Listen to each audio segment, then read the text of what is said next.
Hello, everybody. How are we doing tonight? Welcome, welcome.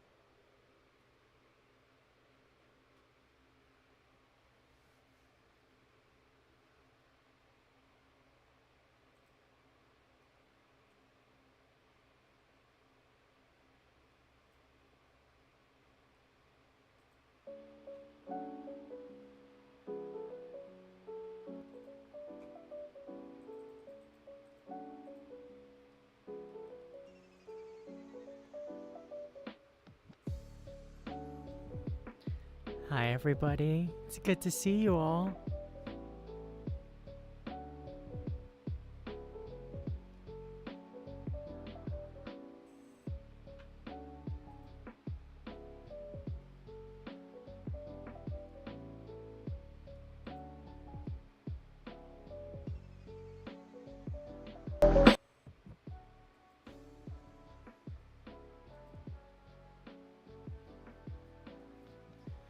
All right.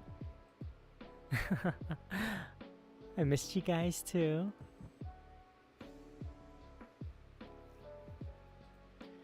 Welcome to another reading stream. Today I have a new story to read to you all. It's another mystery novel, but it has nothing to do with Sherlock Holmes this time, I promise.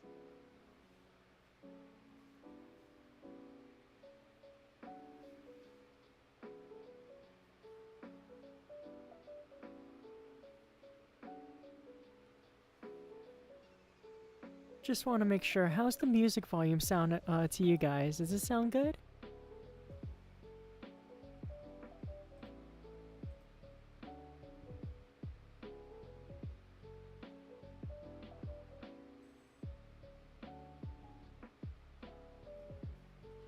All right, excellent. So today's story comes to us from the world-renowned author Agatha Christie. And the title of this story is And Then There Were None. Now, this is pretty much the best-selling mystery novel in the world, and definitely one that more people know about than don't, as far as I understand it, in the sense that you've probably seen it referenced and just didn't know it yet.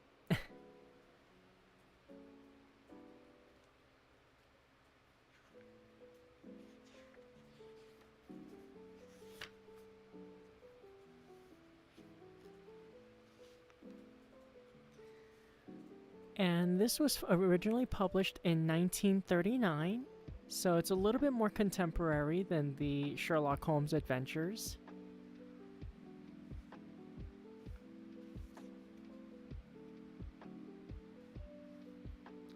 This book is actually unique in that it starts us off with a cast of characters, so it introduces us to the cast before the story even properly begins.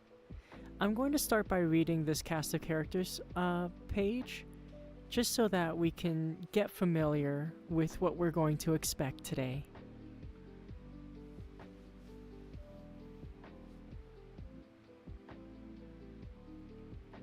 Our first character is Mr. Justice Wargrave. He's described as a reptilian old man, known in the press and the courts as a hanging judge.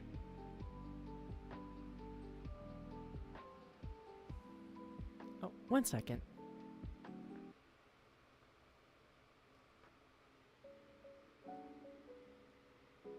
Wasn't supposed to switch to another song.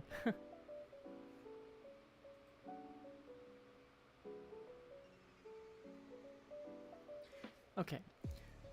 Mr. Justice Wargrave, the reptilian old man known in the press and the courts as a hanging judge, had the blood of countless prisoners on his hands. How many of them were innocent? Vera Claythorne, an ex-governess with a coroner's inquest in her past. She had been completely absolved of all guilt, she explained. Even the boy's mother hadn't blamed her.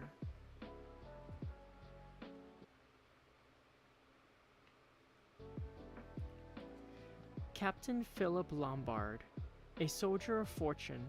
His past didn't bear close examination either.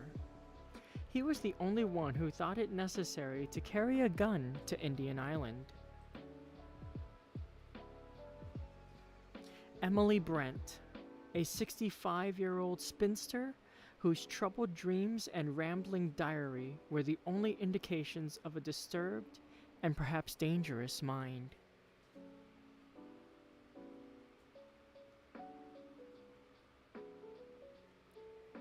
General MacArthur. His life, as far as he was concerned, had ended in the trenches in the Great War. "I'll never leave Indian Island alive," he said to anyone who would listen. Dr. Armstrong. At first, the physician was a convenient dispenser of sedatives and diagnostician of causes of death. But later, the others remembered that he was the only one who had easy access to poison. Anthony Marston. Like a young bronzed god, he came careening into their lives as if he would live forever. His stunning strength proved pitifully inadequate against that of his unknown adversary. Mr. Blore. The blunt, bear-like ex-CID man tried to pass himself off as an African colonel, but when the game was up, he amused himself by suspecting everyone else's motives.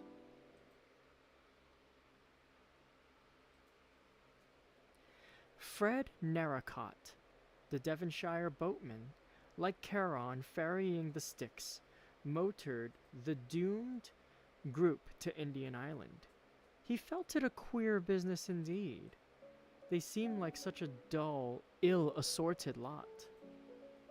Mr. and Mrs. Rogers, the stammering butler and white, bloodless cook for the strange gathering on Indian Island, had been the perfect servants, as the others learned when circumstances forced them to fend for themselves. Sir Thomas Legge. The assistant commissioner at Scotland Yard was presented with a round number of corpses, a handful of diaries, and a coroner's careful report. Yet he was forced to conclude there had been no murderer. And lastly, Inspector Maine, also of Scotland Yard. He had painstakingly and accurately compiled the corpus delicti, and in the end he agreed with his superior. The case of murder on Indian Island was incredible.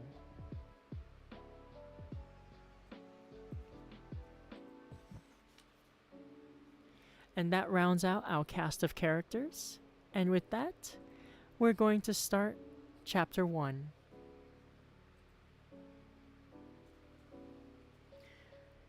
In the corner of a first-class smoking carriage, Mr. Justice Wargrave, lately retired from the bench, puffed at his cigar and ran an interested eye through the political news in the Times. He laid the paper down and glanced out of the window. They were running now through Somerset. He glanced at his watch. Another 2 hours to go. He went over in his mind all that had appeared in the papers about Indian Island. There had been its original purchase by an American millionaire who was crazy about yachting, and an account of the luxurious modern house he had built on that little island off the Devon coast. The unfortunate fact that the new third wife of an American millionaire was a bad sailor had led to the subsequent putting up of the house and island for sale. Various glowing advertisements of it had appeared in the papers. Then came the first bald statement that it had been bought by a Mr. Owen. After that, the rumors of the gossip writers had started. Indian Island had really been bought by Miss Gabrielle Turrell, the Hollywood film star. She wanted to spend some months there free from all publicity. Busy Bee had hinted delicately that it was to be an abode for royalty. Mr. Merriweather had had it whispered to him that it had been bought for a honeymoon. Young Lord L had surrendered to Cupid at last. Jonas knew for a fact that it had been purchased by the Admiralty with a view to carrying out some very hush-hush experiments. Definitely Indian Island was news. From his pocket, Mr. Justice Wargrave drew out a letter. The handwriting was practically illegible, but words here and there stood out with unexpected clarity. Dearest Lawrence, such years since I heard anything of you. Must come to Indian Island, the most enchanting place. So much to talk over. Old days, communion with nature, bask in sunshine. 12:40 from Paddington. Meet you at Oak Bridge. And his correspondent signed herself with a flourish, his ever Constance Comington. Mr. Justice Wargrave cast back in his mind to remember when exactly he had last seen Lady Constance Comington. It must be 8 years ago. She had then been going to Italy to bask in the sun and be at one with nature and the contadini. Later, he had heard she had proceeded to Syria, where she proposed to bask in yet stronger sun and live at one with nature and the Bedouin. Constance Comington, he reflected to himself, was exactly the sort of woman who would buy an island and surround herself with mystery. Nodding his head in gentle approval of his logic, Mr. Justice Wargrave allowed his head to nod, and he slept. Vera Claythorne, in a third-class carriage with 5 other travelers in it, leaned her head back and shut her eyes. How hot it was traveling by train today. It would be nice to get to the sea. Really a great piece of luck getting this job. When you wanted a holiday post, it nearly always meant looking after a swarm of children. Secretarial holiday posts were much more difficult to get. Even the agency hadn't held out much hope. And then the letter had come. I have received your name from the Skilled Women's Agency together with their recommendation. I understand they know you personally. I shall be glad to pay you the salary you ask and shall expect you to take up your duties on August 8th. The train is the 12:40 from Paddington, and you will be met at Oakbridge Station. I enclose £5 notes for expenses. Yours truly, Una Nancy Owen. And at the top was the stamped address Indian Island, Sticklehaven, Devon. Indian Island, why, there had been nothing else in the papers lately. All sorts of hints and interesting rumors, though probably that was mostly untrue. But the house had certainly been built by a millionaire and was said to be absolutely the last word in luxury. Vera Claythorne, tired by a recent strenuous term at school, thought to herself, being a games mistress in a third-class school isn't much of a catch. If only I could get a job at some decent school. And then, with a cold feeling round her heart, she thought, but I'm lucky to even have this. After all, people don't like a coroner's inquest, even if the coroner did acquit me of all blame. He had even complimented her on her presence of mind and courage, she remembered. For an inquest, it couldn't have gone better, and Mrs. Hamilton had been kindness herself to her. Only Hugo, but she wouldn't think of Hugo. Suddenly, in spite of the heat in the carriage, she shivered and wished she wasn't going to sea. A picture rose clearly before her mind. Ciro's head, bobbing up and down, swimming to the rock, up and down, and herself swimming in easy, practiced strokes after him, cleaving her way through the water but knowing only too surely that she wouldn't be in time. The sea, its deep, warm blue, mornings spent lying out on the sands, Hugo who had said he loved her. She must not think of Hugo. She opened her eyes and frowned across at the man opposite her, a tall man with a brown face, light eyes set rather close together, and an arrogant, almost cruel mouth.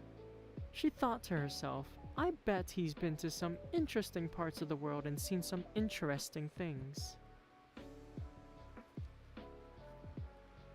Philip Lombard, summing up the girl opposite in a mere flash of his quick-moving eyes, thought to himself, quite attractive. A bit schoolmistressy, perhaps.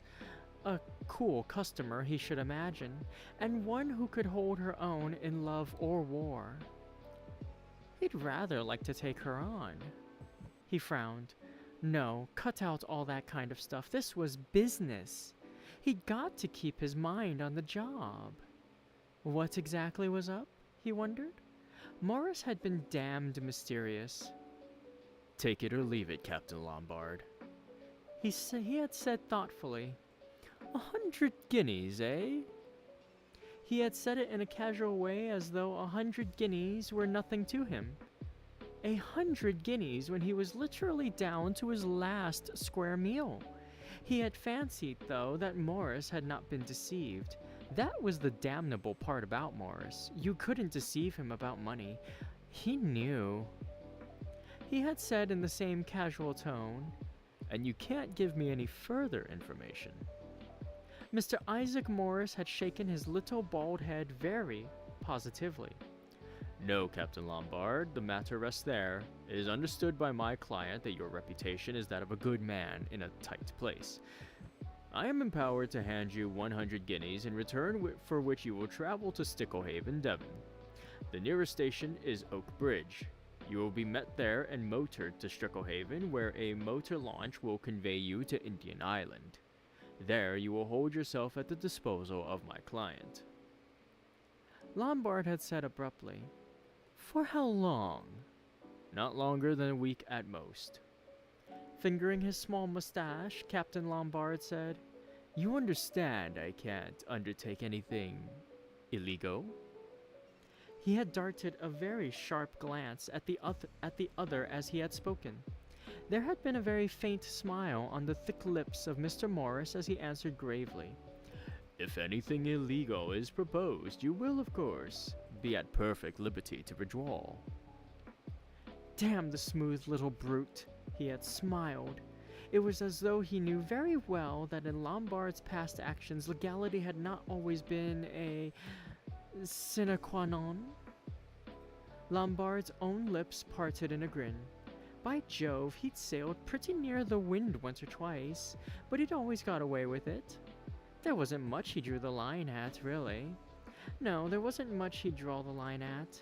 He fancied that he was going to enjoy himself at Indian Island. In a non smoking carriage, Miss Emily Brent sat very upright as was her custom. She was 65 and she did not approve of lounging. Her father, a colonel of the old school, had been particular about deportment. The present generation was shamelessly lax in their carriage and in every other way. Enveloped in an aura of righteousness and unyielding principles, Miss Brent sat in her crowded third-class carriage and triumphed over its discomfort and its heat. Everyone made such a fuss over things nowadays. They wanted injections before they had teeth pulled. They took drugs if they couldn't sleep. They wanted easy chairs and cushions, and the girls allowed their figures to slop about anyhow and lay about half naked on the beaches in summer. Miss Brent's lips set closely. She would like to make an example of certain people. She remembered last year's summer holiday. This year, however, it would be quite different. Indian Island. Mentally, she reread the letter, which she had already read so many times. Dear Miss Brent, I do hope you remember me. We were together at Belhaven Guest House in August some years ago, and we seem to have so much in common. I'm starting a guest house of my own on an island off the coast of Devon.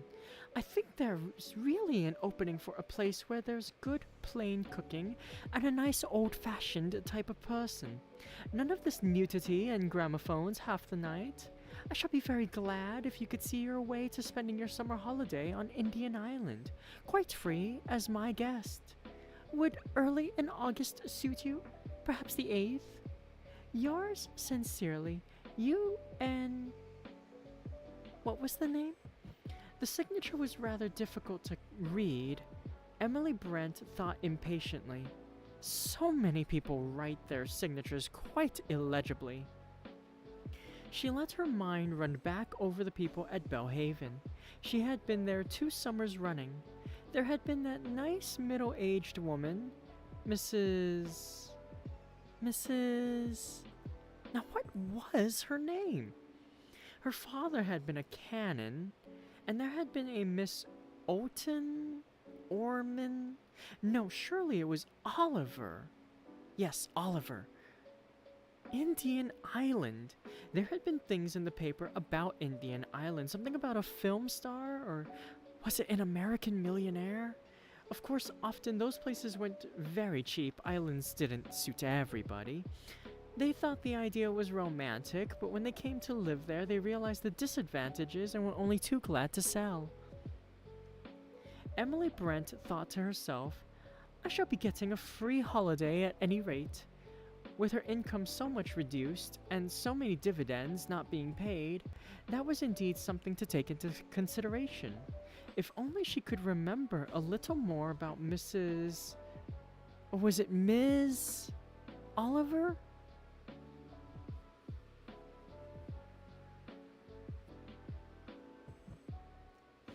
General MacArthur looked out of the carriage window.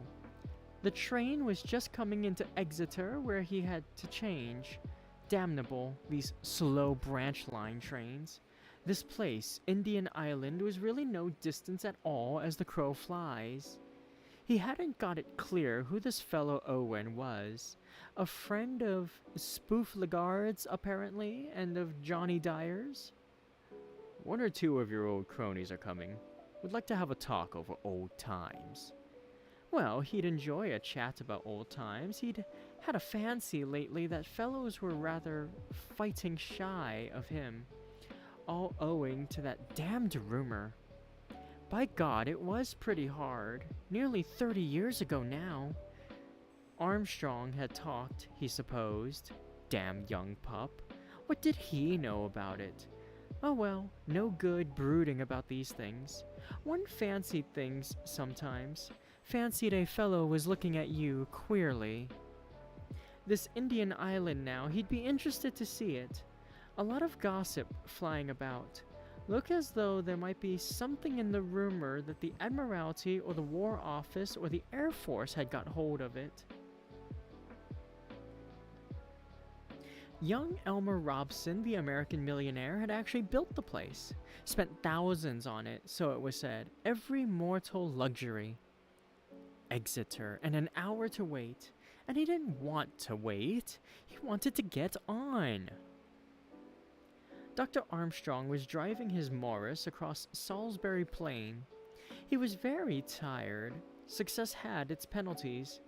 There had been a time when he sat in his consulting room in Harley Street, correctly appareled, surrounded with the most up-to-date appliances and the most luxurious furnishings, and waited through the empty days for his venture to succeed or fail. Well, it had succeeded. He'd been lucky and skillful, of course. He was a good man at his job, but that wasn't enough for success. You had to have luck as well, and he'd had it. An accurate diagnosis, a couple of grateful women patients, women with money and position, and a word had got about.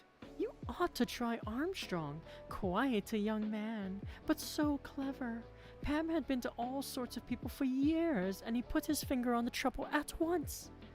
The ball had started rolling, and now Dr. Armstrong had definitely arrived. His days were full, he had little leisure, and so on this August morning, he was glad that he was leaving London and going to be for some days on an island off the Devon coast. Not that it was exactly a holiday.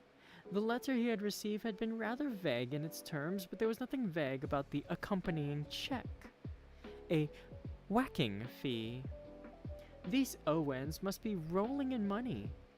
Some little difficulty, it seemed, a husband who was worried about his wife's health and wanted a report on it without her being alarmed. She wouldn't hear of seeing a doctor. Her nerves. Nerves, the doctors went up.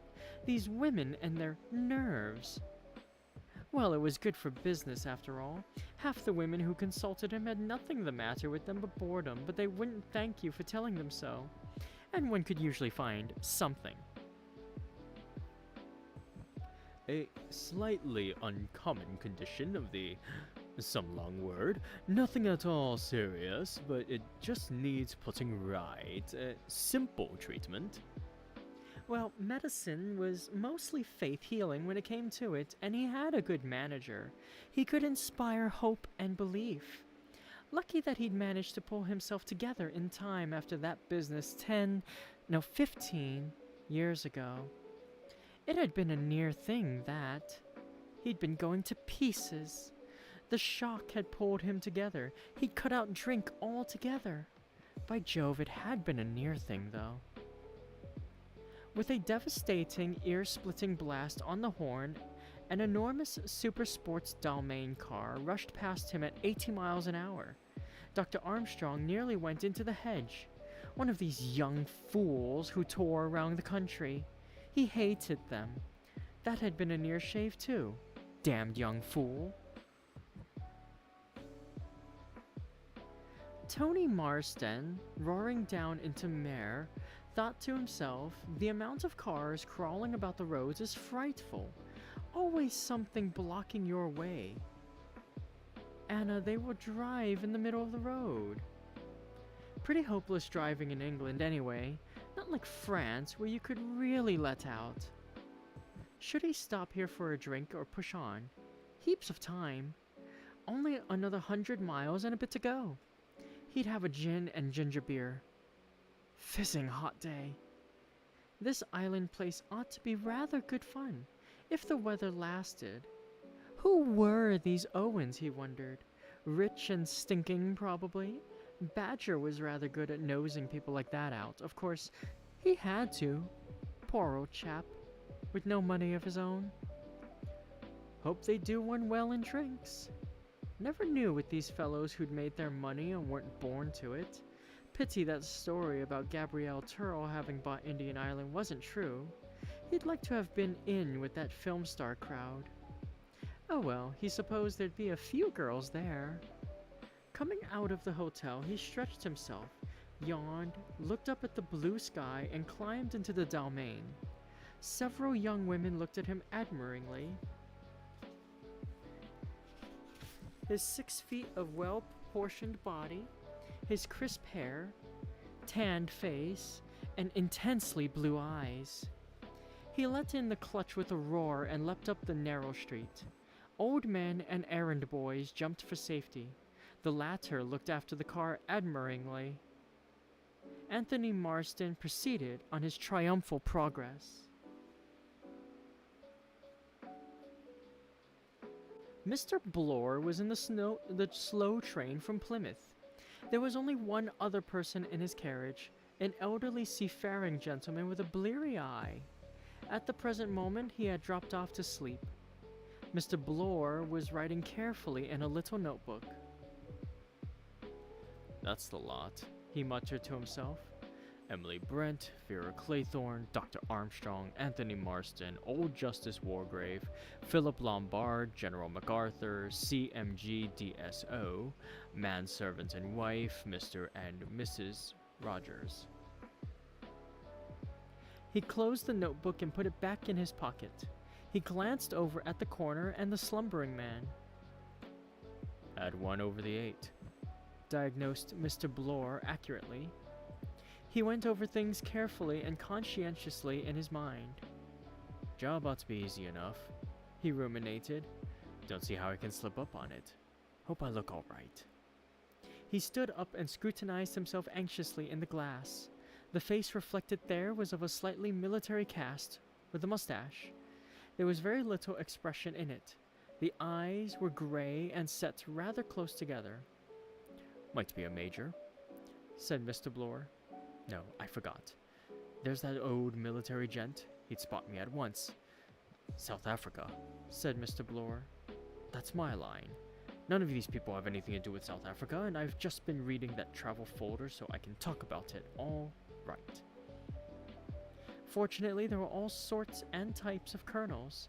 As a man of means from South Africa, Mr. Bloor felt that he could enter into any society unchallenged. Indian Island. He remembered Indian Island as a boy. Smelly sort of rock covered with gulls. Stood about a mile from the coast. It had got its name from its resemblance to a man's head, an American Indian's profile. Funny idea to go and build a house on it. Awful in bad weather, but millionaires were full of whims. The old man in the corner woke up and said, "You can't never tell at sea. Never." Mr. Bloor said soothingly, "That's right, you can't." The old man hiccuped twice and said plaintively, "There's a squall coming." Mr. Bloor said, "No, no, mate, it's a lovely day." The old man said angrily, "There's a squall ahead. I can smell it." "Maybe you're right," said Mr. Bloor pacifically. The train stopped at a station and the old fellow rose unsteadily. "This where I get out." He fumbled with the window. Mr. Bloor helped him. The old man stood in the doorway. He raised a solemn hand and blinked his bleary eyes. "Watch and pray," he said. "Watch and pray. The day of judgment is at hand." He collapsed through the doorway onto the platform. From a recumbent position, he looked up at Mr. Bloor and said with immense dignity, "I'm talking to you, young man. The day of judgment is very close at hand." Subsiding into his seat, Mr. Bloor thought to himself, "He's nearer the day of judgment than I am." But there, as it happens, he was wrong.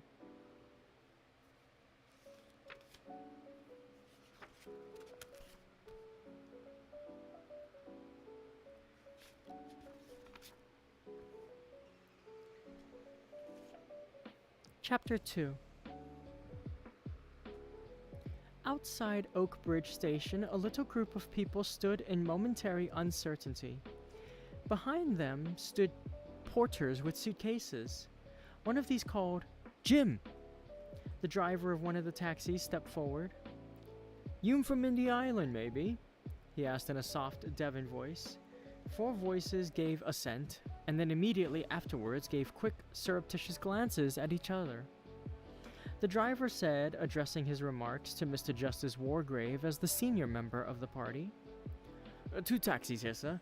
One of them must wait till the slow train from Exeter gets in, a matter of 5 minutes. There's one gentleman coming by that. Perhaps one of you wouldn't mind waiting? You'd be more comfortable that way. Vera Claythorne, her own secretarial position clear in her mind, spoke at once. I'll wait, she said, if you will go on. She looked at the other three. Her glance and voice had that slight suggestion of command in them that comes from having occupied a position of authority. She might have been directing which tennis sets the girls were to play in. Miss Brent said stiffly, Thank you, bent her head and entered one of the taxis, the door of which the driver was holding open. Mr. Justice Wargrave followed her. Captain Lombard said, I'll wait with Ms.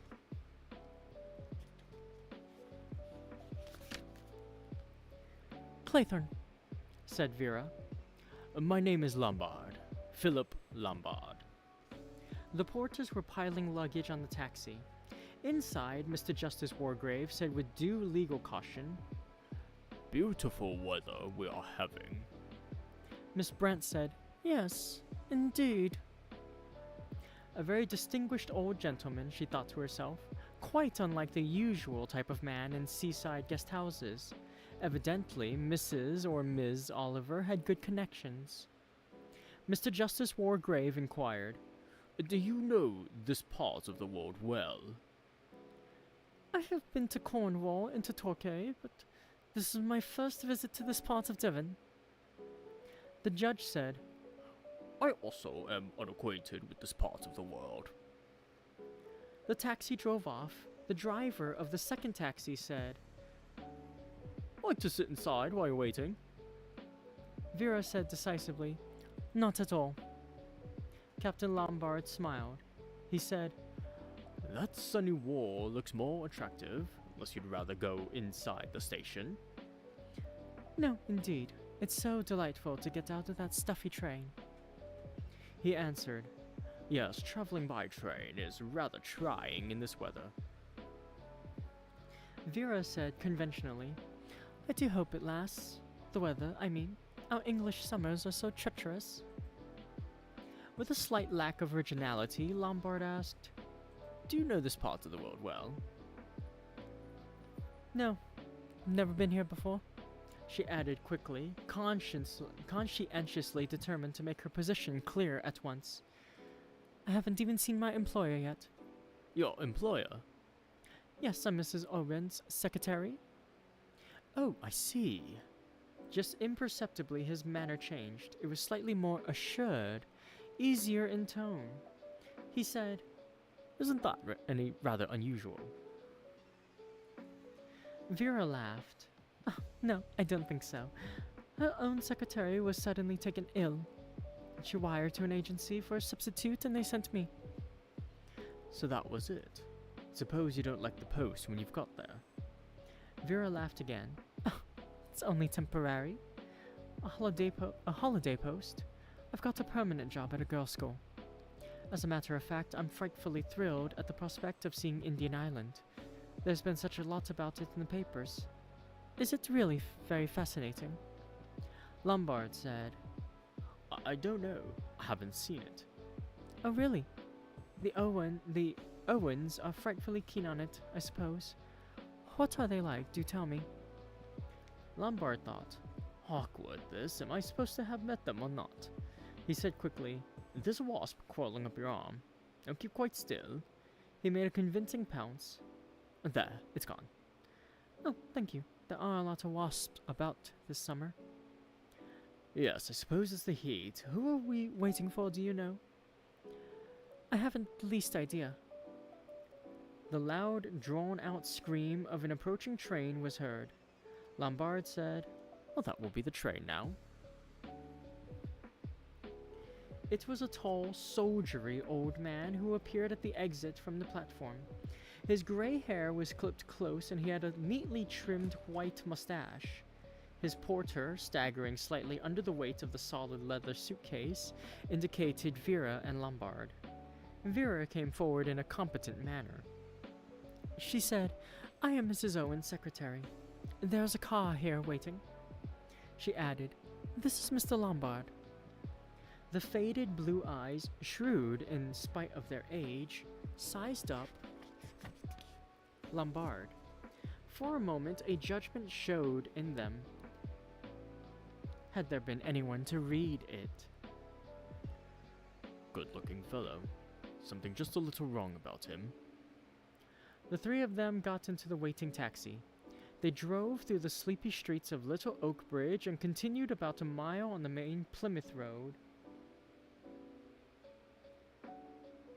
Then they plunged into a maze of cross-country lanes, steep, green, and narrow. General MacArthur said, "Don't know this part of Devon at all. My little place is in East Devon, just on the borderline of Dorset." Vera said, "It really is lovely here. The hills and the red earth and everything so green and luscious looking." Philip Lombard said critically, "It's a bit shut in. I like open country myself, where you can see what's coming." General MacArthur said to him, "You've seen a bit of the world, I fancy." Lombard shrugged his shoulders disparagingly. "I've knocked about here and there, sir." He thought to himself, "Don't ask me now if I was old enough to be in the war. These old boys always do." But General MacArthur did not mention the war.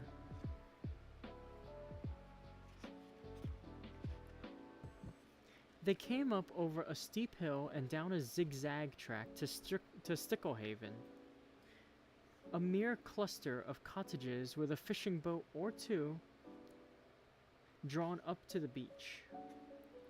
Illuminated by the setting sun, they had their first glimpse of Indian Island jutting up out of the sea to the south.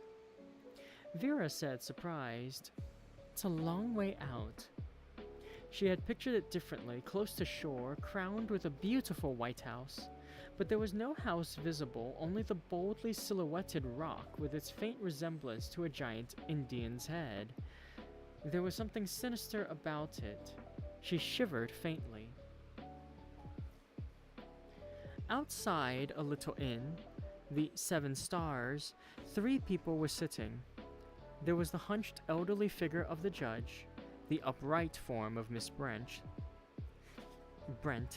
and a third man, a big, bluff man who came forward and introduced himself. "Thought we might as well wait for you," he said. "Make one trip of it. Allow me to introduce myself. Name's Davis. Natal, South Africa, my natal spot, haha." He laughed. Mr. Justice Wargrave looked at him with active malevolence. He seemed to be wishing that he could order the court to be cleared. Ms. Emily Brent was clearly not sure if she liked colonials. "Anyone care for a little nip before we embark?" asked Mr. Davis hospitably. Nobody assenting at his proposition, Mr. Davis turned and held up a finger. "Mustn't delay, then. Our good host and hostess will be expecting us," he said. He might have noticed that a curious constraint came over the other members of the party. It was as though the mention of their host and hostess had a curiously paralyzing effect upon the guests.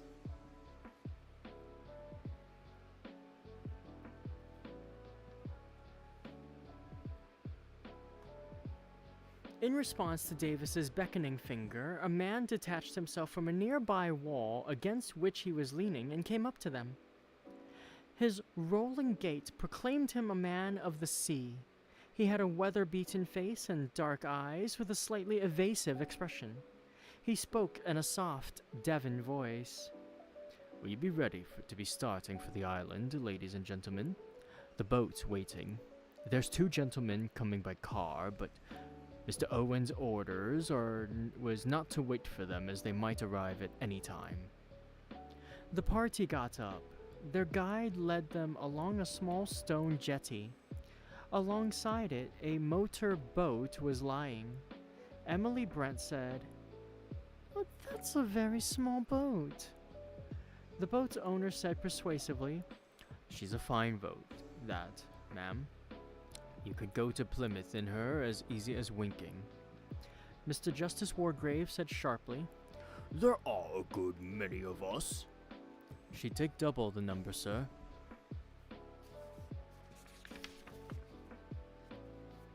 Philip Lombard said in his pleasant, easy voice, "It's quite all right. Glorious weather, no swell."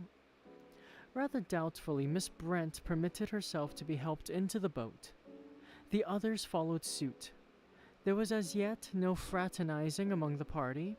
It was as though each member of it was puzzled by the other members. They were just about to cast loose when their guide paused, boat hook in hand.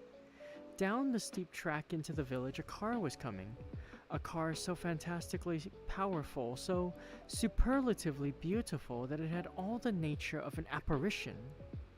At the wheel sat a young man, his hair blown back by the wind. In the blaze of the evening light, he looked not a man, but a young god, a hero god out of some northern saga. He touched the horn, and a great roar of sound echoed from the rocks of the bay. It was a fantastic moment. In it, Anthony Marston seemed to be something more than mortal. Afterwards, more than one of those present remembered that moment. Fred Narracott sat by the engine thinking to himself that this was a queer lot. Not at all his idea of what Mr. Owen's guests were likely to be. He'd expected something altogether more classy. Togged up women and gentlemen in yachting costume and all very rich and important looking. Not at all like Mr. Elmer Robson's parties. A faint grin came to Fred Narracott's lips as he remembered the millionaire's guests. That had been a party, if you like. And the drink they'd got through? This Mr. Owen must be a very different sort of gentleman. Funny it was, thought Fred, that he'd never yet set eyes on Owen or his missus either. Never been down there yet, he hadn't. Everything ordered and paid for by that Mr. Morris. Instructions always very clear and payment prompt, but it was odd all the same. The paper said there was some mystery about Owen. Narracott agreed with them. Perhaps after all it was Miss Gabrielle Turrell who had bought the island, but that theory departed from him as he surveyed his passengers. Not this lot. None of them looked likely to have anything to do with a film star. He summed them up dispassionately. One old maid, the sour kind, he knew them well enough. She was a Tartar, he could bet. Old military gentleman, real army by the look of him. Nice-looking young lady, but the ordinary kind, not glamorous, no Hollywood touch about her. The bluff, cheery gent, he wasn't a real gentleman. Retired tradesman, that's what he was, thought Fred Narracott. The other gentleman, the lean, hungry-looking gentleman with the quick eyes, he was a queer one, he was. Just possible he might have something to do with the pictures. No, there was only one satisfactory passenger in the boat. The last gentleman, the one who had arrived in the car, and what a car! A car such as never been seen in Sticklehaven before. Must have cost hundreds and hundreds a car like that. He was the right kind. Born to money, he was. If the party had been all like him, he'd understand it. Queer business when you came to think of it. The whole thing was queer. Very queer.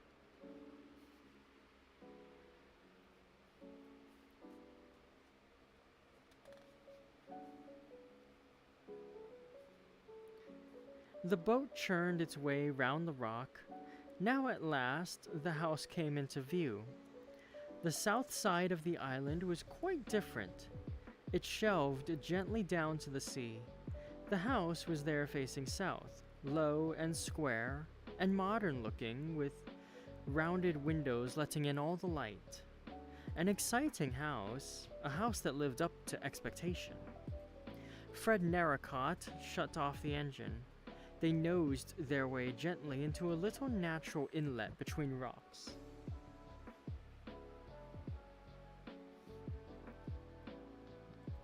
Philip Lombard said sharply, "Must be difficult to land here in dirty weather." Fred Narracott said cheerfully, "Can't land on Indian Island when there's a southeasterly. Sometimes it's cut off for a week or more."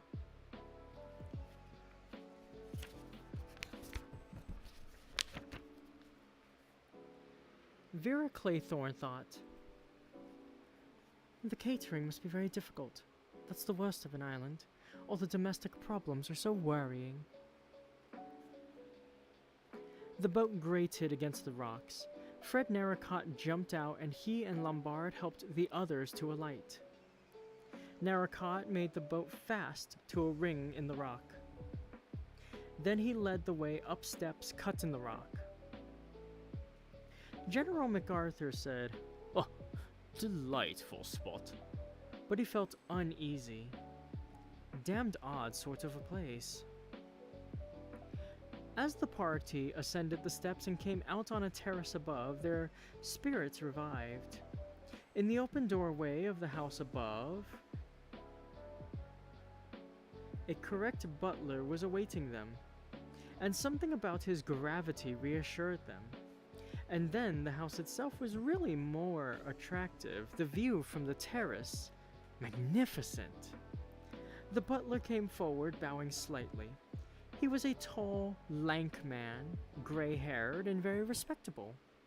He said, "Will you come this way, please?" In the wide hall, drinks stood ready. Rows of bottles.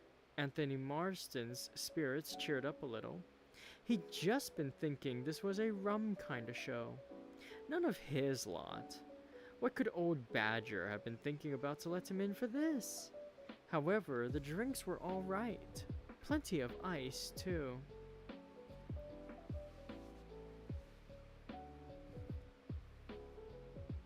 What was it the butler chap was saying?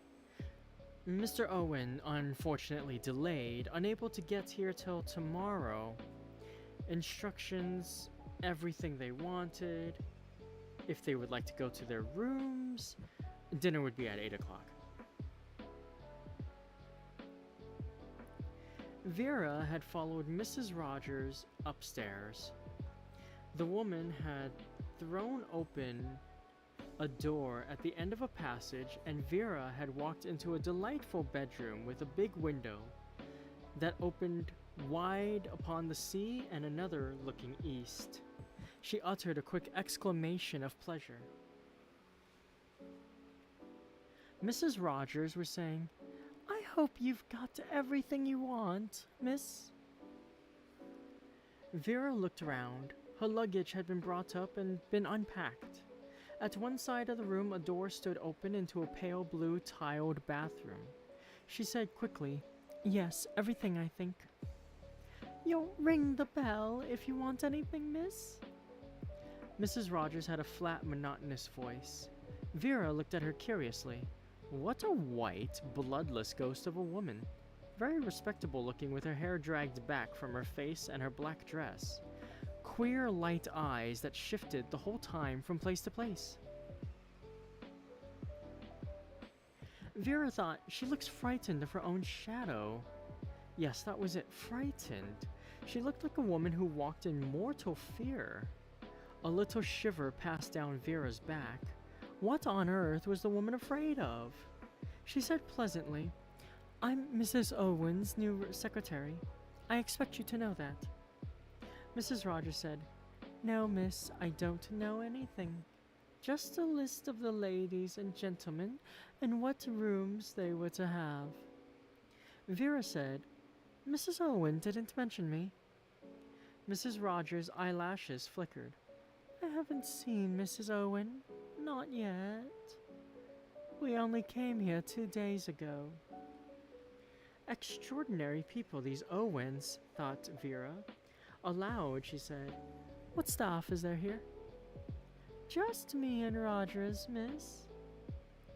Vera frowned. 8 people in the house, 10 with the host and hostess, and only 1 married couple to do for them.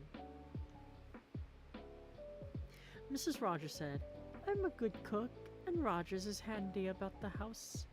I didn't know, of course, that there was to be such a large party." Vera said, "But you can manage." "Oh yes, miss, I can manage. If there's to be large parties often, perhaps Mrs. Owen could get extra help in." Vera said, "I expect so."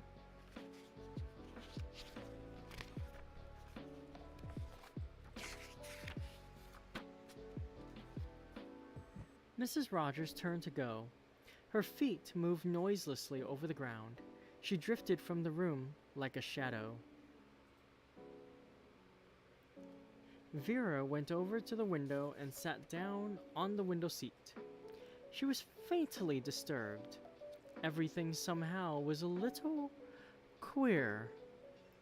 The absence of the Owens, the pale, ghost-like Mrs. Rogers, and the guests. Yes, the guests were queer too. An oddly assorted party. Vera thought, "I wish I'd seen the Owens. I wish I knew what they were like." She got up and walked restlessly about the room.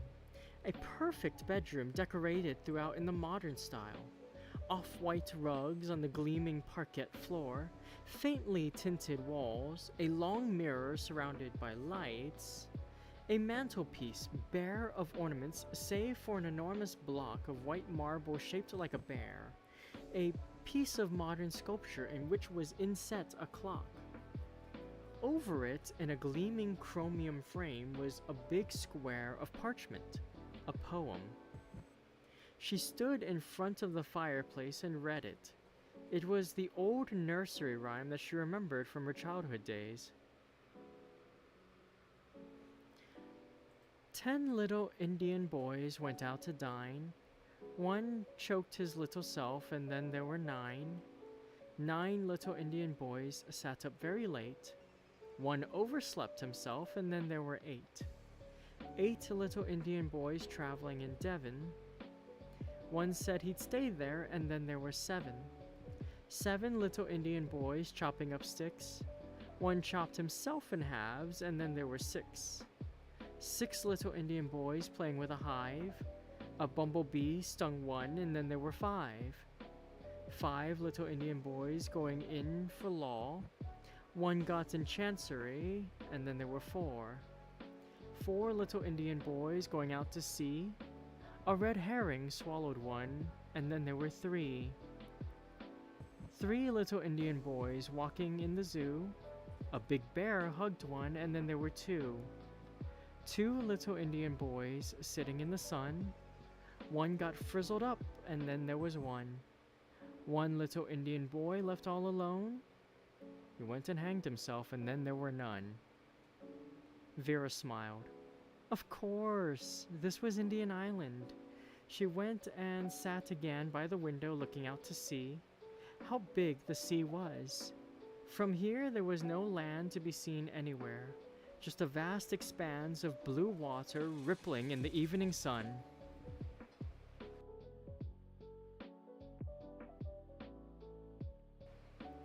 The sea, so peaceful today, sometimes so cruel. The sea that dragged you down to its depths. Drowned, found drowned, drowned at sea, drowned, drowned, drowned. No, she wouldn't remember. She would not think of it. All that was over.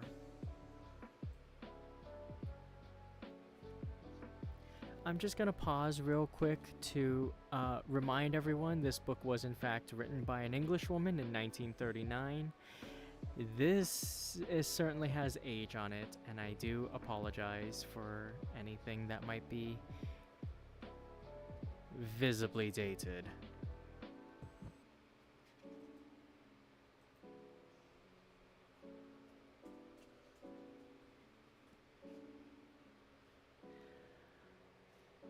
Um, but yeah, if there is anything more objectionable, I will adjust accordingly. But just yeah, putting that disclaimer out there once again. English author, early 20th century. It's not like it's not like things have changed entirely over there.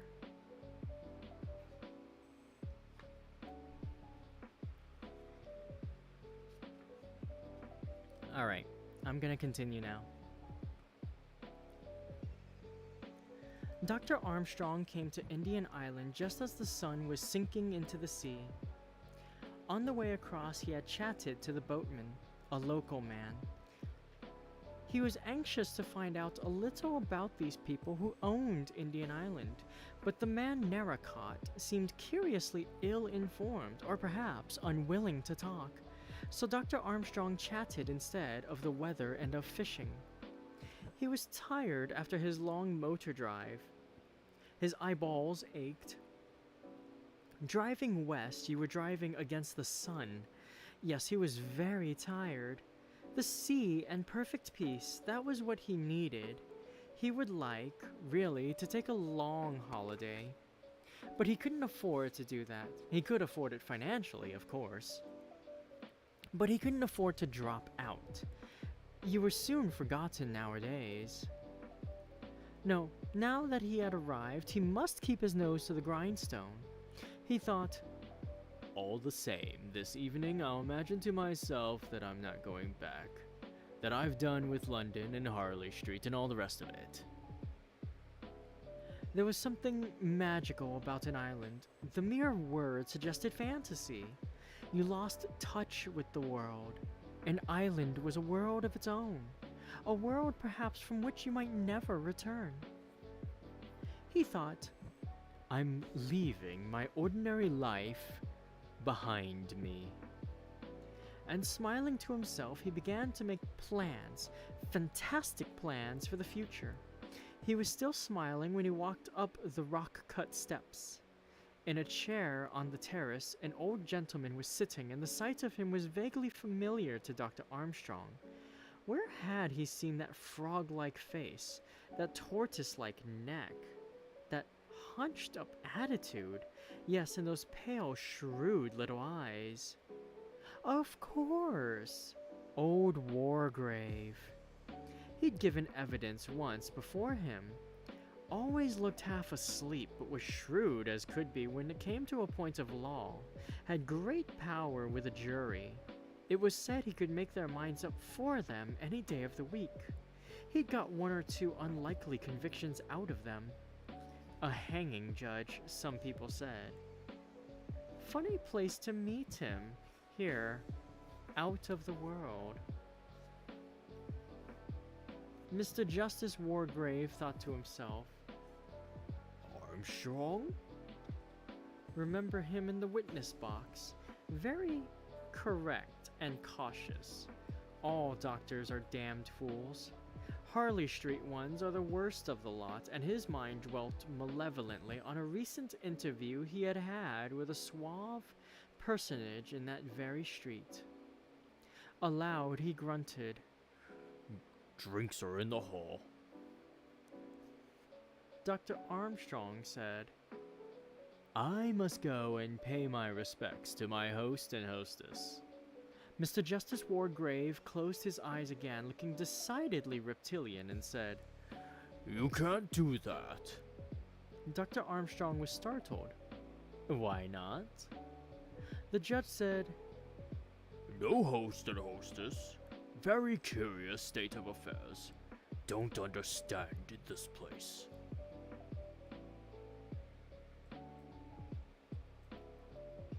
Dr. Armstrong stared at him for a minute.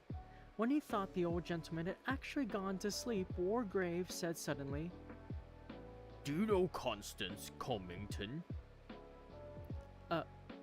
No, I'm afraid I don't. It's of no consequence, said the judge. Very vague woman, and practically unreadable handwriting. I was just wondering if I'd come to the wrong house.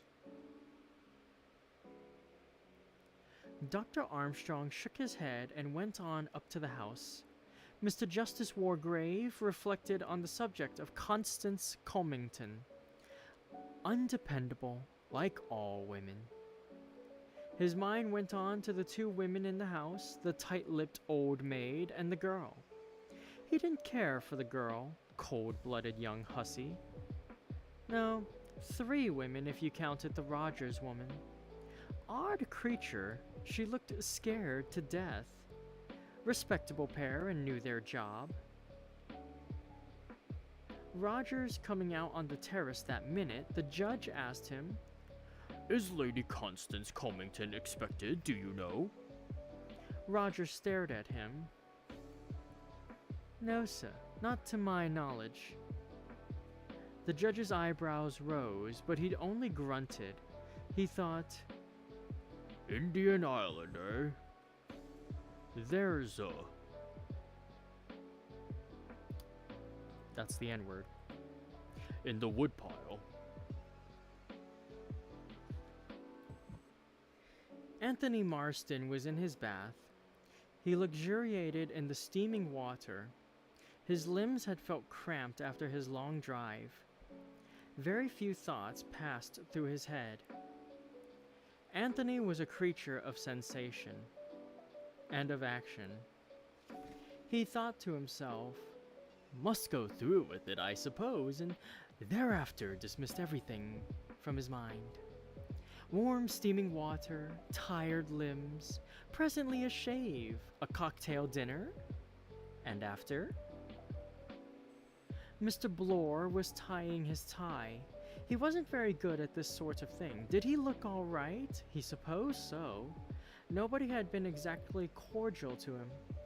Funny the way they all eyed each other as though they knew. Well, it was up to him. He didn't mean to bungle his job. He glanced up at the framed nursery rhyme over the mantelpiece. Neat touch having that there. He thought, remember this island when I was a kid. Never thought I'd be doing this sort of a job and a house here. Good thing, perhaps, that one can't foresee the future. General MacArthur was frowning to himself.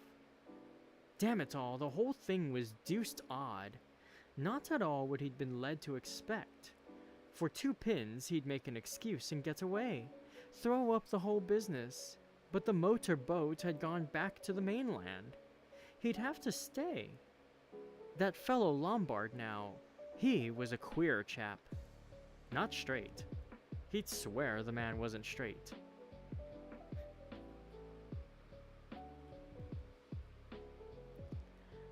As the gong sounded, Philip Lombard came out of his room and walked to the head of the stairs. He moved like a panther, smoothly and noiselessly. There was something of the panther about him altogether, a beast of prey, pleasant to the eye. He was smiling to himself. A week, eh? He was going to enjoy this week. In her bedroom, Emily Brent, dressed in black silk ready for dinner, was reading her Bible. Her lips moved as she followed the words. The heathen are sunk down in the pit that they made. In the net which they hid is their own foot taken. The Lord is known by the judgment which he executeth. The wicked is snared in the work of his own hands. The wicked shall be turned into hell. Her tight lips closed, she shut the Bible. Rising, she pinned a cairngorm brooch on her neck and went down to dinner. That takes us to the end of chapter 2.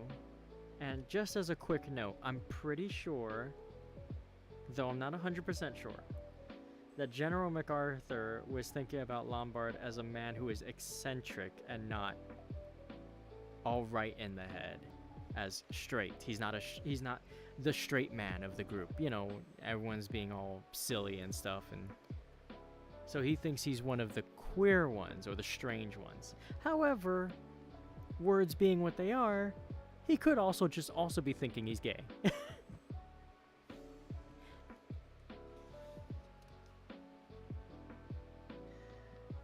So, 2 chapters in, I'm thinking this book is very of its time. Somehow, even more so than the Sherlock Holmes stories.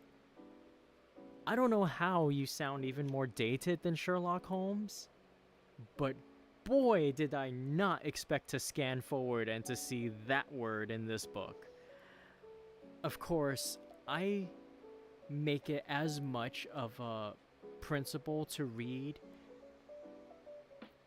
what the text says to preserve the integrity of the text. However, I will not be reading certain words that appear for my own principle's sake, and also because YouTube TOS.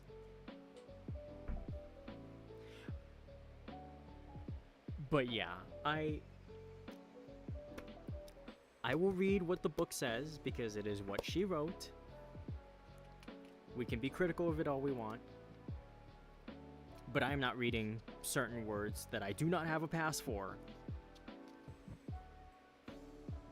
And I do not have that pass.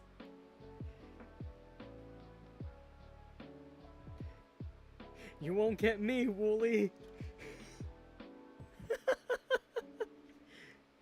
That's it. Okay. Before we start chapter 3, I'm gonna take a small break to get some water. I'll be right back.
Welcome back, everybody.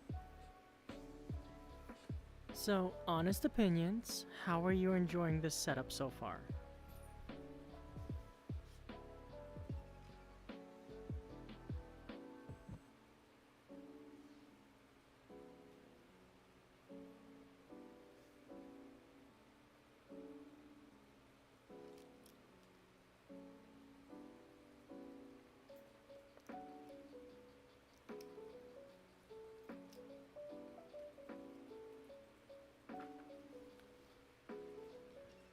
I have a suspicion we'll get to the mystery part, if not in this chapter, then maybe the next.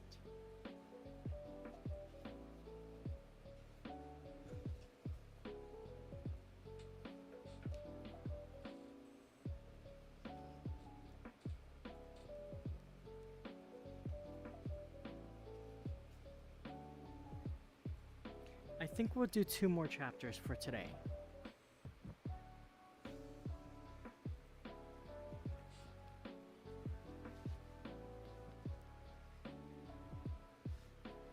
So, we'll get started on chapter 3 now.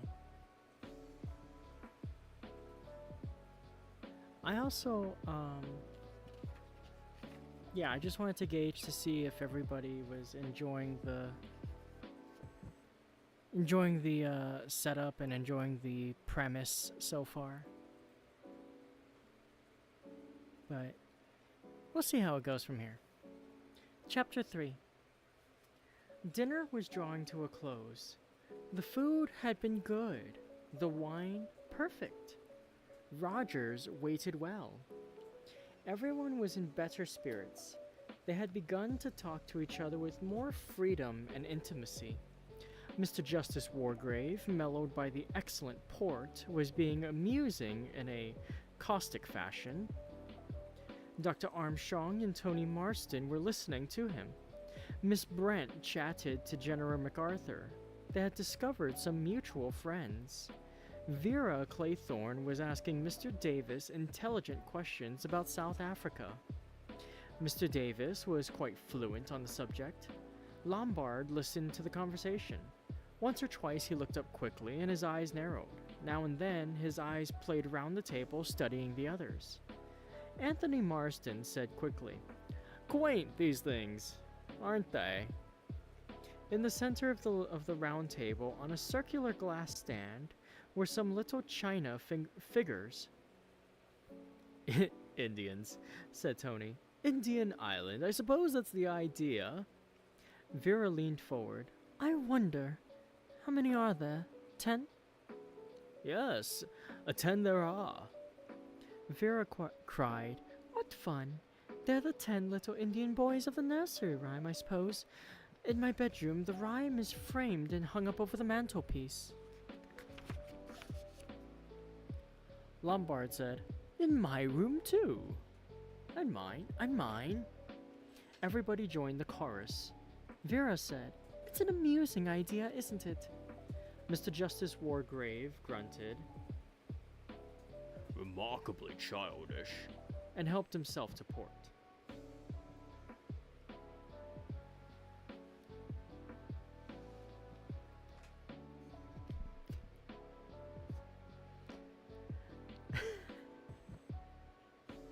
Sorry, I just noticed, chat. You guys had the same idea.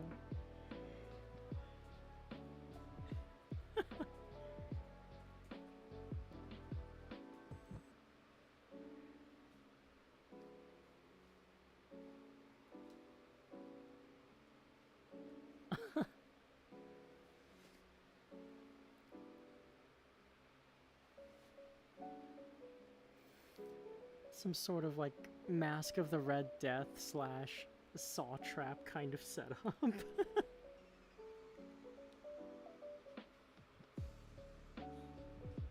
Would that make one of the rooms just... No, no, that's too dark. I'm not gonna say it.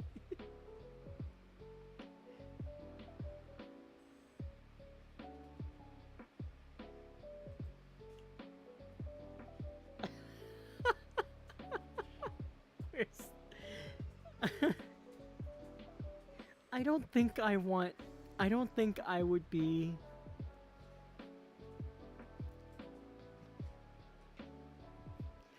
Diversity win. Indian Island has a lesbian section.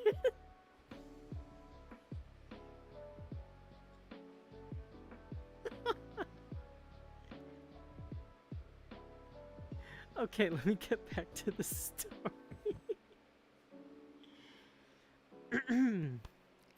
Cards up. Emily Brant looked at Vera Claythorne. Vera Claythorne looked at Miss Brent. The two women rose.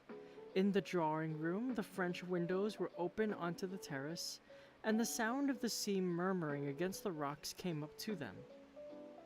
Emily Brent said, "Pleasant sound." Vera said sharply, "I hate it." Miss Brent's eyes looked at her in surprise. Vera flushed. She said more composedly, "I don't think this place would be very agreeable in a storm." Emily Brent agreed. "I've no doubt the house is shut up in winter," she said. "You'd never get servants to stay here for one thing." Vera murmured, "It must be difficult to get servants anyway." Emily Brent said, "Mrs. Oliver has been lucky to get these two. The woman's a good cook." Vera thought, funny how elderly people always get names wrong. She said, "Yes, I think Mrs. Owen has been very lucky indeed." Emily Brent had brought a small piece of embroidery out of her bag. Now, as she sat about to thread the needle, she paused. She said sharply, "Owen? Did you say Owen?" "Yes," Emily Brent said sharply. "I've never met anyone named Owen in my life." Vera stared. "But surely—" She did not finish her sentence. The door opened and the men joined them. Rogers followed them into the room with the coffee tray. The judge came and sat down by Emily Brent. Armstrong came up to Vera. Tony Marston strode to the open window. Blore studied with naive surprise a statuette in brass, wondering perhaps if its bizarre angularities were really supposed to be the female figure. General MacArthur stood with his back to the mantelpiece. He pulled at his little white mustache. That had been a damn good dinner. His spirits were rising. Lombard turned over the pages of Punch that lay with other papers on a table by the wall. Rogers went round with the coffee tray. The coffee was good, really black and very hot. The whole party had dined well. They were satisfied with themselves and with life. The hands of the clock pointed to 20 minutes past 9. There was a silence, a comfortable, replete silence. Into that silence came the voice. Without warning, inhuman, penetrating. "Ladies and gentlemen, silence please." Everyone was startled. They looked round, at each other, at the walls. Who was speaking? The voice went on, a high, clear voice. "You are charged with the following indictments. Edward George Armstrong, that you did upon the 14th day of March 1925, caused the death of Louisa Mary Cleese, Emily Caroline Brent, that upon the 5th of November 1931 you were responsible for the death of Beatrice Taylor, William Henry Bloor, that you brought about the death of James Stephen Lander on October 10th, 1928, Vera Elizabeth Claiborne, that on the 11th day of August 1935 you killed Cyril Ogilvy Hamilton, Philip Lombard, that upon a date in February 1932 you were guilty of the death of 21 men, members of an East African tribe, John Gordon MacArthur, that on the 14th of January 1917 you deliberately sent your wife's lover, Arthur Richmond, to his death, Anthony James Marston, that upon the 14th day of November last you were guilty of the murder of John and Lucy Combs, Thomas Rogers and Ethel Rogers, that on the 6th of May 1929 you brought about the death of Jennifer Brady, Lawrence John Wargrave, that upon the 10th day of June 1930 you were guilty of the murder of Edward Seton. Prisoners at the bar, have you anything to say in your defense?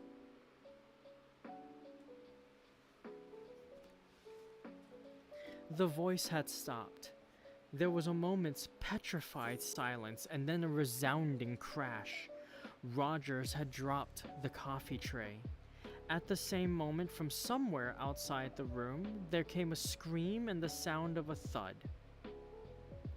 Lombard was the first to move. He leapt to the door and flung it open. Outside, lying in a huddled mass, was Mrs. Rogers. Lombard called, "Marston!" Anthony sprang to help him. Between them, they lifted up the woman and carried her into the drawing room. Dr. Armstrong came across quickly. He helped them to lift her onto the sofa and bent over her. He said quickly, "It's nothing. She's fainted, that's all. She'll be round in a minute." Lombard said to Rogers, "Get some brandy." Rogers, his face white, his hands shaking, murmured, "Yes, sir," and slipped quickly out of the room. Vera cried out, "Who was that speaking? Where is he? It sounded... General MacArthur spluttered out, "What's going on here? What kind of a practical joke was that?" His hand was shaking, his shoulders sagged. He looked suddenly 10 years older.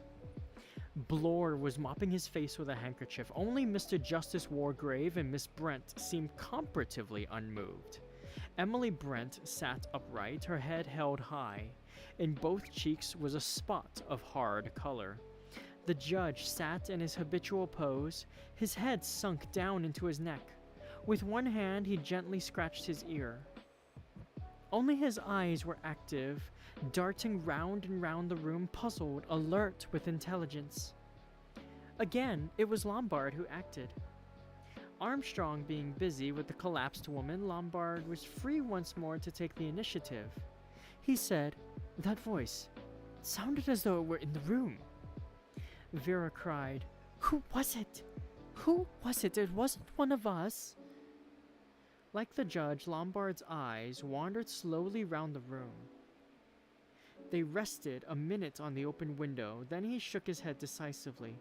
Suddenly, his eyes lighted up. He moved forward swiftly to where a door near the fireplace led into an adjoining room. With a swift gesture, he caught the handle and flung the door open. He passed through and immediately uttered an exclamation of satisfaction. He said, "Ah, here we are." The others crowded after him. Only Miss Brent remained alone, sitting erect in her chair. Inside the second room, a table had been brought up close to the wall which adjoined the drawing room. On the table was a gramophone, an old-fashioned type with a large trumpet attached. The mouth of the trumpet was against the wall, and Lombard, pushing it aside, indicated where 2 or 3 small holes had been unobtrusively bored through the wall. Adjusting the gramophone, he replaced the needle on the record, and immediately they heard again. You are charged with the following indictment. Vera cried. Turn it off! Turn it off! It's horrible! Lombard obeyed.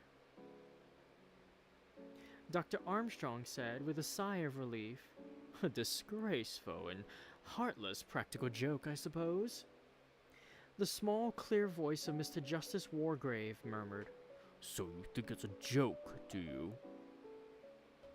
The doctor stared at him. What else could it be? The hand of the judge gently stroked his upper lip. He said, At the moment, I'm not prepared to give an opinion.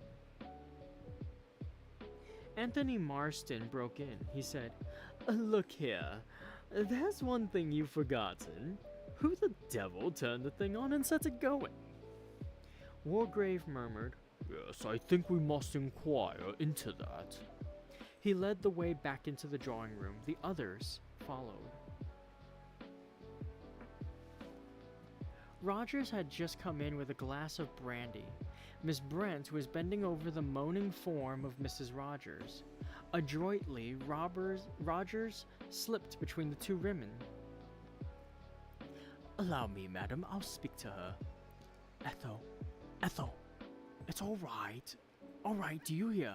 Pull yourself together. Mrs. Rogers' breath came in quick gasps. Her eyes, staring frightened eyes, went round and round the ring of faces. There was urgency in Rogers' tone. Pull yourself together, Ethel. Dr. Armstrong spoke to her soothingly. You'll be all right now, Mrs. Rogers. Just a nasty turn.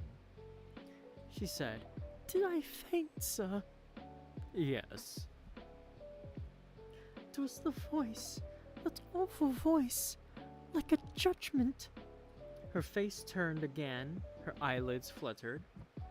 Dr. Armstrong said sharply, Where's that brandy? Rogers had put it down on a little table. Someone handed it to the doctor, and he bent over the gasping woman with it. Drink this, Mrs. Rogers. She drank, choking a little and gasping. The spirit did her good. The color returned to her face.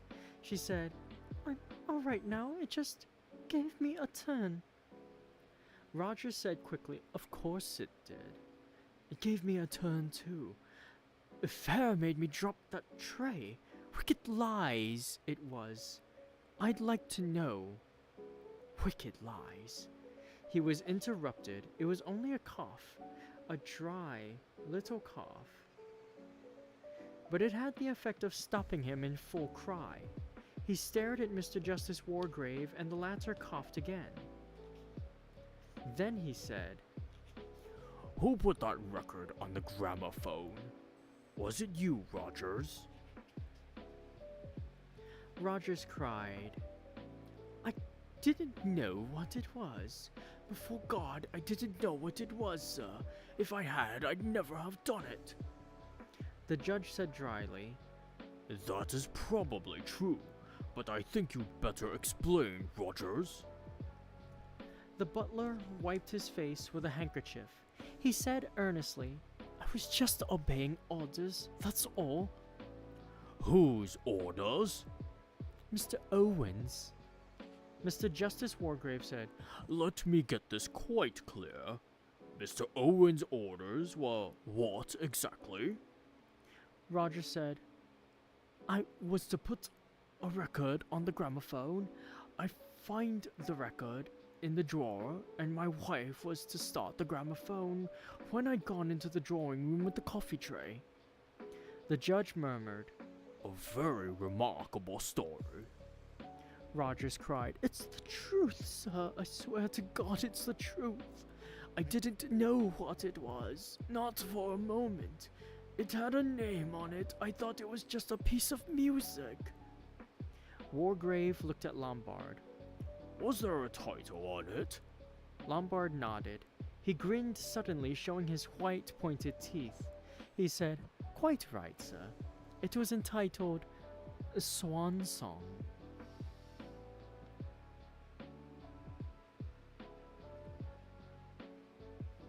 General MacArthur broke out suddenly. He exclaimed, The whole thing is preposterous. Preposterous. Slinging accusations about like this. Something must be done about it. This fellow Owen, whoever he is. Emily Brent interrupted. She said sharply, "That's just it. Who is he?" The judge interposed. He spoke with the authority that a lifetime in the courts had given him. He said, That is exactly what we must go into very carefully. I should suggest that you get your wife to bed first of all, Rogers. Then come back here. Yes, sir. Dr. Armstrong said, "I'll give you a hand, Rogers." Leaning on the two men, Mrs. Rogers tottered out of the room. When they had gone, Tony Marston said, "Don't know about you, sir, but I could do with a drink." Lombard said, "I agree." Tony said, "I'll go and forage." He went out of the room. He returned a second or two later. "I found them all waiting on a tray outside, ready to be brought in." He set down his burden carefully. The next minute or two was spent in dispensing drinks. General MacArthur had a stiff whiskey, and so did the judge. Everyone felt the need of a stimulant. Only Emily Brent demanded and obtained a glass of water. Dr. Armstrong re-entered the room. "She's all right," he said. "I've given her a sedative to take. What's that, a drink? I could do with one." Several of the men refilled their glasses. A moment or two later, Rogers re-entered the room. Mr. Justice Wargrave took charge of the proceedings. The room became an impromptu court of law. The judge said, Now then, Rogers, we must get to the bottom of this. Who is this Mr. Owen? Rogers stared. He owns this place, sir. I am aware of that fact. What I want you to tell me is what you yourself know about the man. Rogers shook his head. I can't say, sir. You see, I've never seen him. There was a faint stir in the room. General MacArthur said, You've never seen him? What do you mean? We've only been here just under a week, sir. My wife and I, we were engaged by letter through an agency. The Regina Agency in Plymouth. Blore nodded. Old established firm, he volunteered. Wargrave said, Have you got that letter? The letter engaging us? No, sir, I didn't keep it. Go on with your story. You were engaged, as you say, by letter. Yes, sir. We were to arrive on a certain day. We did. Everything was in order here. Plenty of food in stock and everything very nice. Just needed dusting and that. What next? Nothing, sir. We got orders by letter again to prepare the rooms for a house party, and then yesterday, by the afternoon post, I got another letter from Mr. Owen. It said he and Mrs. Owen were detained, and to do the best we could, and it gave the instructions about dinner and coffee, and putting on the gramophone record. The judge said sharply, Surely you've got that letter? Yes, sir, I've got it here. He produced it from his pocket. The judge took it. He said, Headed Ritz Hotel in typewritten. With a quick movement, Blore was beside him. He said, If you'll just let me have a look. He twitched it out of the other's hand and ran his eye over it. He murmured, Coronation machine, quite new, no defects. Ensign paper, the most widely used make. You won't get anything out of that. Might be fingerprints, but I doubt it. Wargrave stared at him with sudden attention. Anthony Marston was standing beside Blore, looking over his shoulder. He said, Got some fancy Christian names, hasn't he? Ulick Norman Owen, quite a mouthful. The old judge said with a slight start, I am obliged to you, Mr. Marston. You have drawn my attention to a curious and suggestive point. He looked round at the others and thrusting his neck forward like an angry tortoise, he said, I think the time has come for us all to pool our information. It would be well, I think, for everybody to come forward with all the information they have regarding the owner of this house. He paused and then went on. We are all his guests. I think it would be profitable if each one of us were to explain exactly how this came about. There was a moment's pause, and then Emily Brent spoke with decision. There's something very peculiar about all this, she said. I received a letter with a signature that was not very easy to read. It purported to be from a woman I had met at a certain summer resort 2 or 3 years ago. I took the name to be either Ogden or Oliver. I'm acquainted with a Mrs. Oliver and also a Miss Ogden.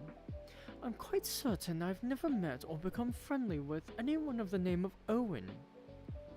Mr. Justice Wargrave said, You have that letter, Miss Brent? Yes, I will fetch it for you. She went away and returned a minute later with the letter.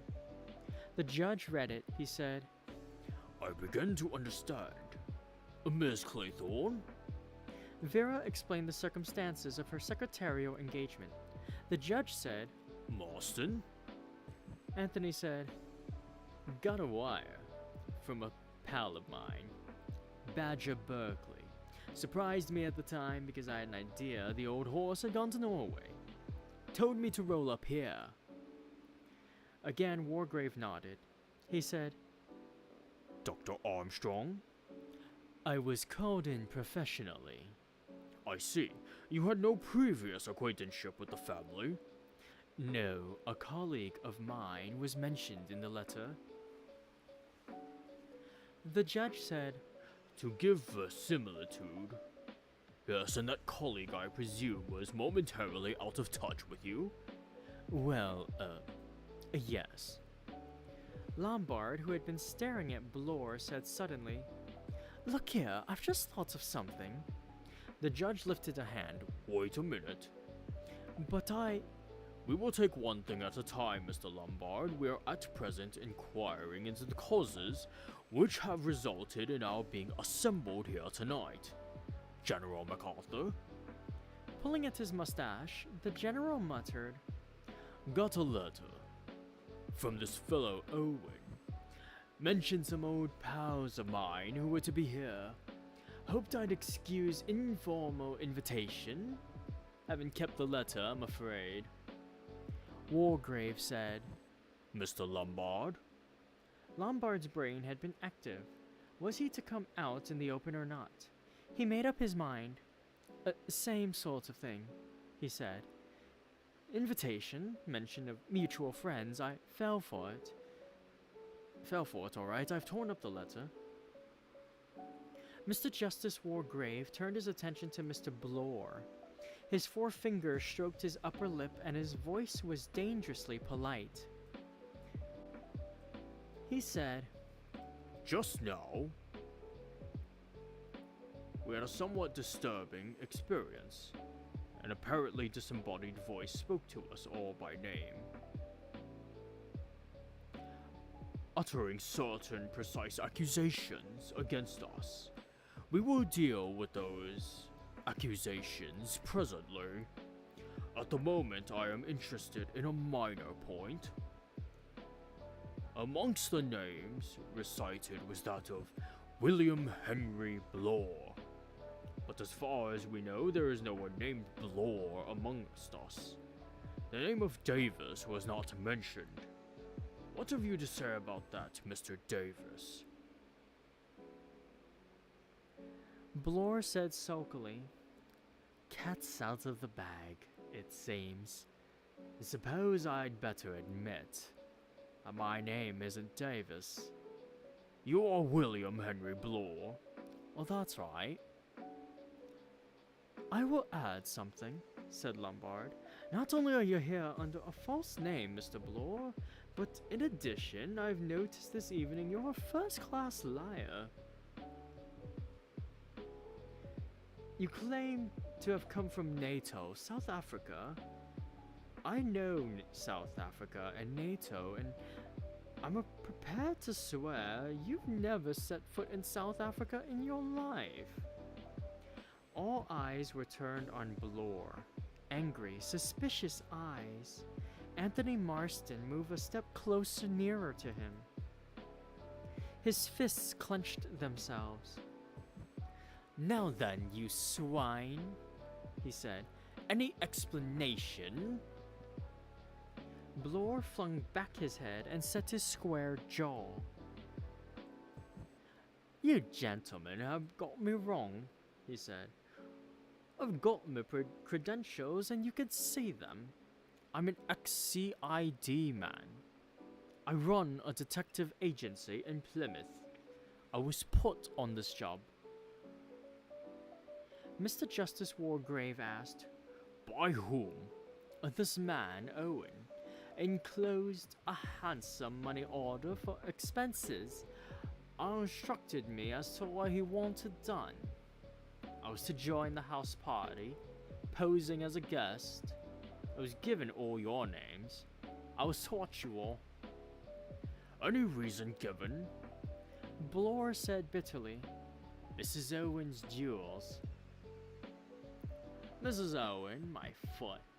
I don't believe there's any such person. Again, the forefinger of the judge stroked his lip, this time appreciatively.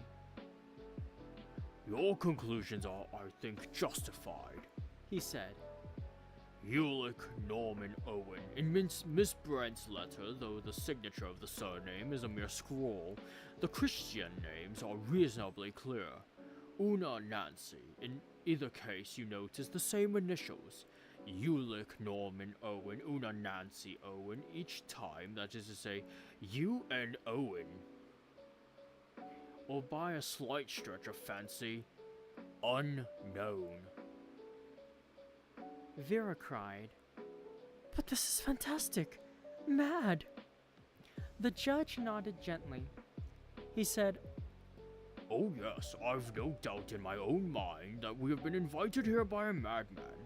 Probably a dangerous homicidal lunatic.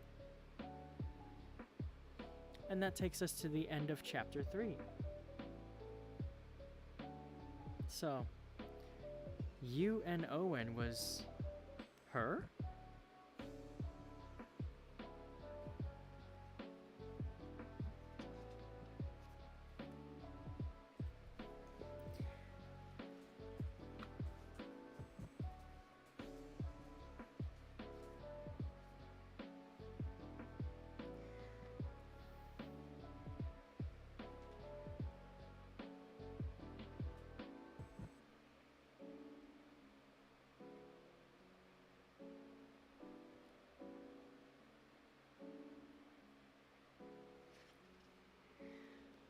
Okay, chapter 4.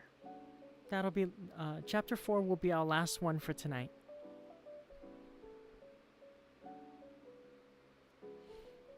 There was a moment's silence. A silence of dismay and bewilderment. Then the judge's small, clear voice took up the thread once more. We will now proceed to the next stage of our inquiry. First, however, I will just add my own credentials to the list. He took a letter from his pocket and tossed it onto the table. This purports to be from an old friend of mine, Lady Constance Cobington. I've not seen her for some years. She went to the East. It is exactly the kind of vague, incoherent letter she would write, urging me to join her here and referring to her host and hostess in the vaguest of terms. The same technique you will observe. I only mention it because it agrees with the other evidence, from all of which emerges one interesting point. Whoever it was who enticed us here, that person knows or has taken the trouble to find out a good deal about us all.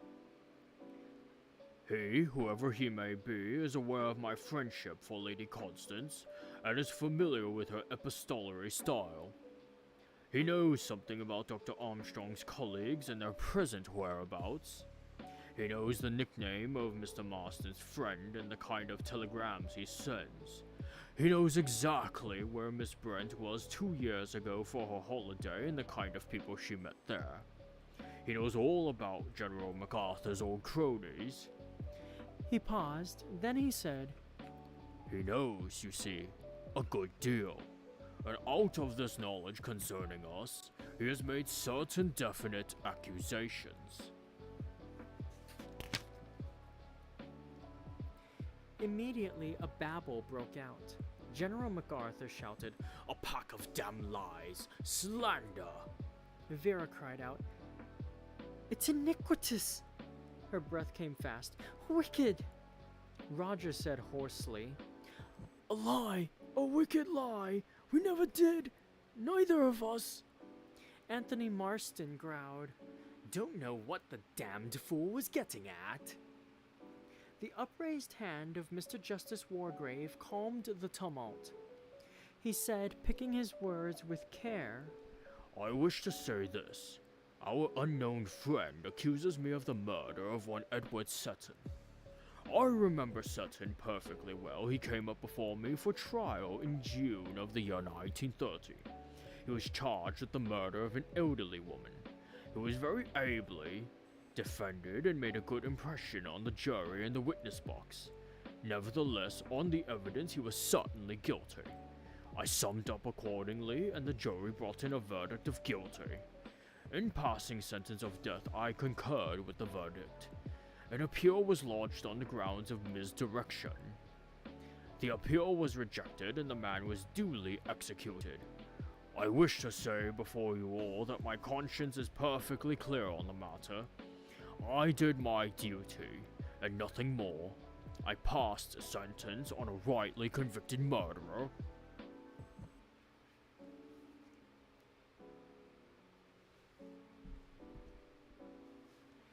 Armstrong was remembering now. The Sutton case. The verdict had come as a great surprise. He had met Matthews, KC, on one of the days of the trial, dining at a restaurant. Matthews had been confident. Not a doubt of the verdict, acquittal practically certain. And then afterwards he had heard comments Judge was dead against him. Turned the jury right round and they brought him in guilty. Quite legal, though. Old Wargrave knows his law.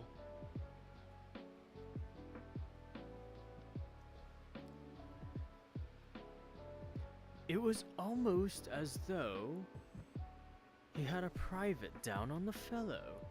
All those memories rushed through the doctor's mind. Before he could consider the wisdom of the question, he had asked impulsively, Did you know Sutton at all? I mean, previous to the case?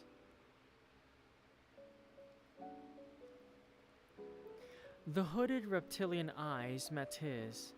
In a clear, cold voice, the judge said, I knew nothing of Sutton previous to the case. Armstrong said to himself, The fellow's lying. I know he's lying.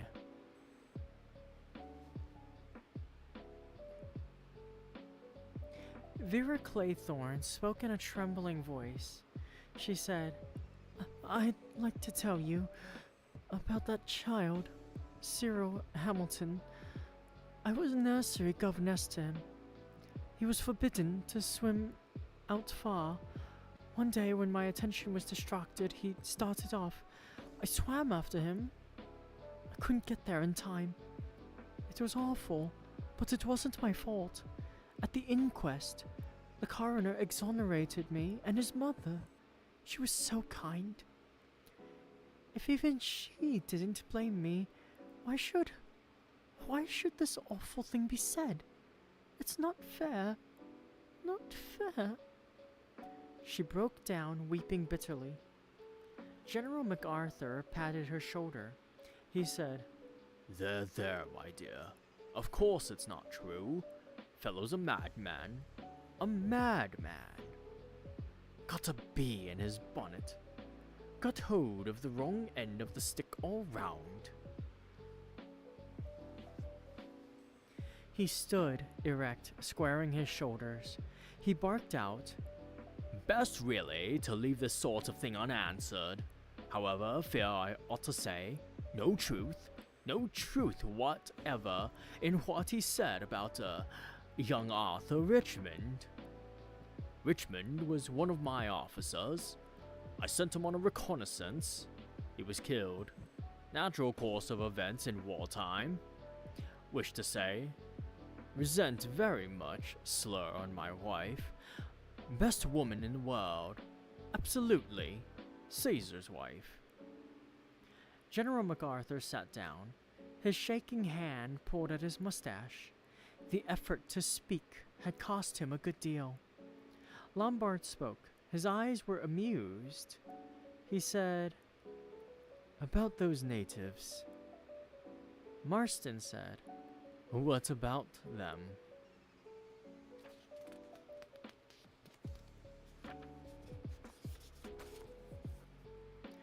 Philip Lombard grinned. The story's quite true. I left them. Matter of self-preservation. We were lost in the bush. I and a couple of other fellows took what food there was and cleared out. General MacArthur said sternly, You abandoned your men? Left them to starve? Lombard said, Not quite the act of a pukasahi, I'm afraid, but self-preservation's a man's first duty, and natives don't mind dying, you know. They don't feel about it as Europeans do. Vera lifted her face from her hands. She said, staring at him, You left them to die? Lombard answered, I left them to die. His amused eyes looked into her horrified ones. Anthony Marston said in a slow, puzzled voice, I've just been thinking. John and Lucy Combs must have been a couple of kids I ran over near Cambridge. A beastly bad luck. Mr. Justice Wargrave said acidly, For them or for you? Anthony said, Well, I was thinking, for me. But of course, you're right, sir. It was damn bad luck on them. Of course, it was a pure accident. They rushed out of some cottage or other. I had my license endorsed for a year. Beastly nuisance. Dr. Armstrong said warmly, This speeding's all wrong. All wrong. Young men like you are a danger to the community. Anthony shrugged his shoulders. He said, Speed's come to stay. English roads are hopeless, of course. Can't get up a decent pace on them. He looked round vaguely for his glass, picked it up off a table, and went over to the side table and helped himself to another whiskey and soda. He said over his shoulder, Well, anyway, it wasn't my fault. Just an accident.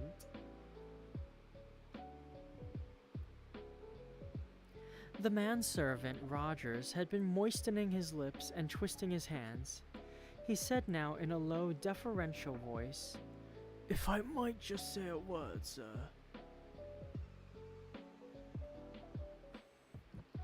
Lombard said, Go ahead, Rogers. Rogers cleared his throat and passed his tongue once more over his dry lips. There was a mention, sir, of me and Mrs. Rogers, and of Miss Brady. There isn't a word of truth in it, sir. My wife and I were with Miss Brady till she died. She was always in poor health, sir. Always from the time we came to her. There was a storm, sir, that night. That night she was taken bad. Her telephone was out of order. We couldn't get the doctor to her. I went for him, sir, on foot. But he got there too late. We'd done everything possible for her, sir. Devoted to her we were. Anyone will tell you the same. There was never a word said against us. Not a word. Lombard looked thoughtfully at the man's twitching face, his dry lips, the fright in his eyes. He remembered the crash of the falling coffee tray. He thought, but did not say, "Oh, yeah?" Bloor spoke in his hearty, bullying, official manner. He said, Came into a little something after her death, though. Eh? Rogers drew himself up. He said stiffly, Miss Brady left us a legacy in recognition of our faithful services. And why not, I'd like to know? Lombard said, What about yourself, Mr. Bloor? What about me? Your name was included in the list. Bloor went purple. Linda, you mean? That was the bank robbery, London and Commercial. Mr. Justice Wargrave stirred. He said, I remember. It didn't come before me, but I remember the case. Lander was convicted on your evidence. You were the police officer in charge of the case? Bloor said, I was. Landor got penal servitude for life and died in Dartmoor a year later. He was a delicate man. Bloor said, It was a crook. It was he who knocked out the night watchman. Case was quite clear against him.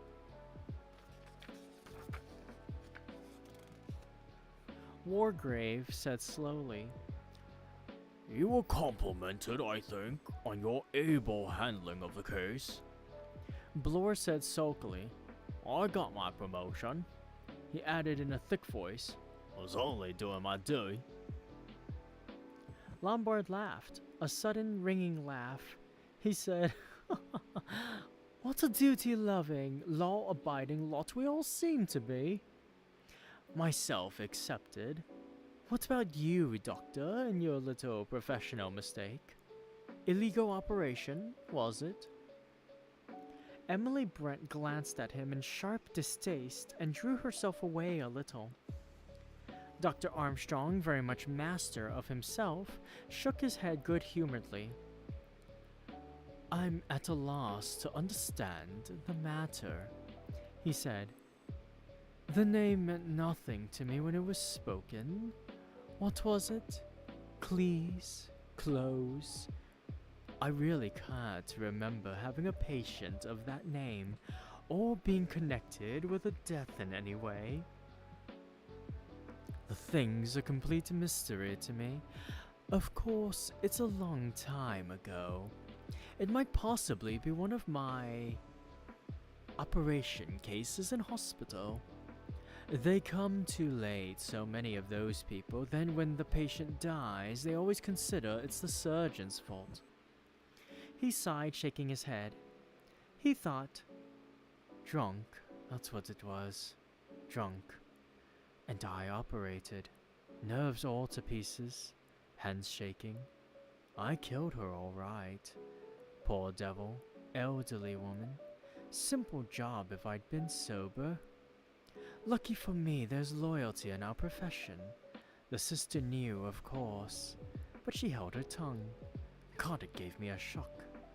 Pulled me up.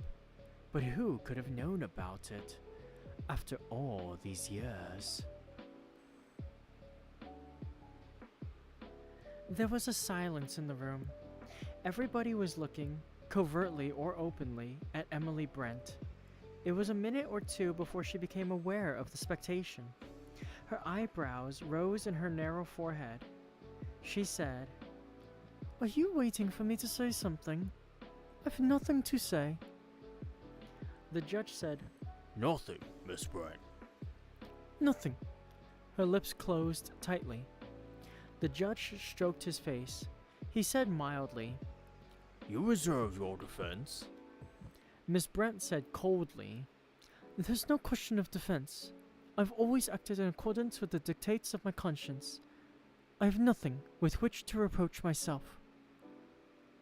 There was an unsatisfied feeling in the air, but Emily Brent was not one to be swayed by public opinion. She sat, unyielding. The judge cleared his throat once or twice. Then he said, "Our inquiry rests there. Now, Rogers, who else is there on this island besides ourselves and you and your wife?" Nobody, sir. Nobody at all. "You're sure of that?" Quite sure, sir. Wargrave said, "I'm not clear as to the purpose of our unknown host in getting us to assemble here, but in my opinion this person, whoever he may be, is not sane in the accepted sense of the word. He may be dangerous. In my opinion, it would be well for us to leave this place as soon as possible. I suggest that we leave tonight." Roger said, I beg your pardon, sir, but there's no boat on the island. "No boat at all? No, sir. How do you communicate with the mainland?" Fred Narracott. He comes over every morning, sir. He brings the bread and the milk in the post and takes the orders." Mr. Justice Wargrave said, "Then in my opinion it would be well if we all left tomorrow morning as soon as Narracott's boat arrives." There was a chorus of agreement with only one dissentient voice. It was Anthony Marston who disagreed with the majority. A bit unsporting, what? He said, Ought to ferret out the mystery before we go. Whole thing's like a detective story. Positively thrilling. The judge said acidly, "At my time of life, I have no desire for thrills, as you call them." Anthony said with a grin, The legal life's narrowing. I'm all for crime. Here's to it. He picked up his drink and drank it off at a gulp. Too quickly, perhaps. He choked badly. His face contorted, turned purple. He gasped for breath, then slid down off of his chair, the glass falling from his hand.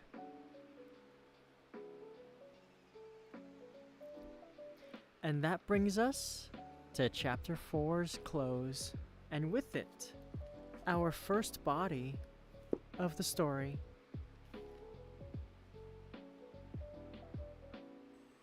At least, assuming that that implied what I think it did.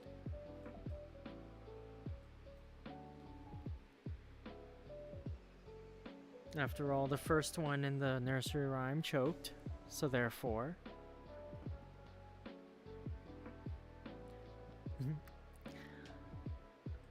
I believe a certain phrase comes to mind. Ding dong, a body has been found.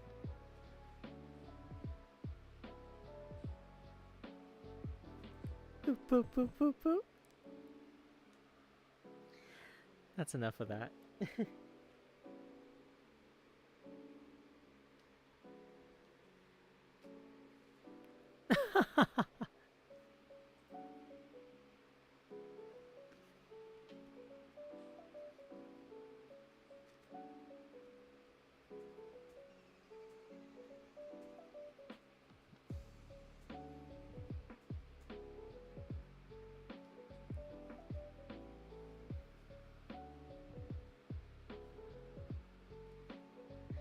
What's this about bees?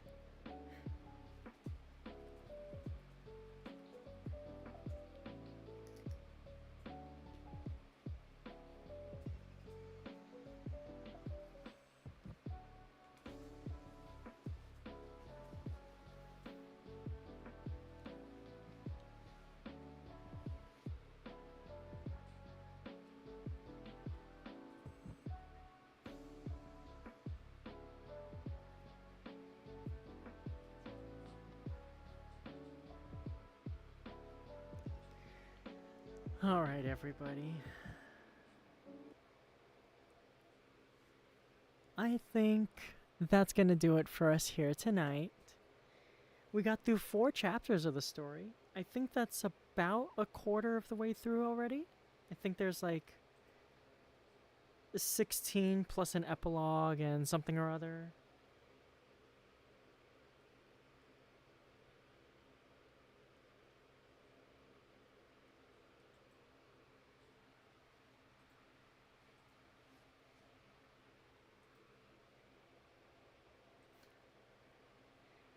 No, I think a bee would say beast to meet you.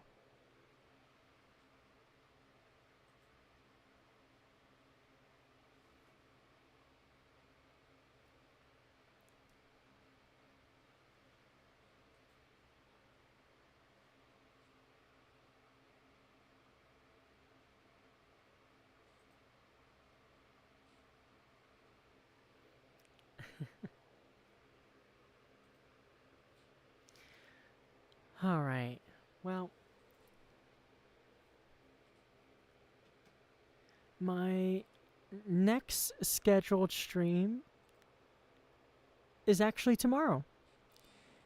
Normally I don't stream on Thursdays, but I am fulfilling a promise to a friend, and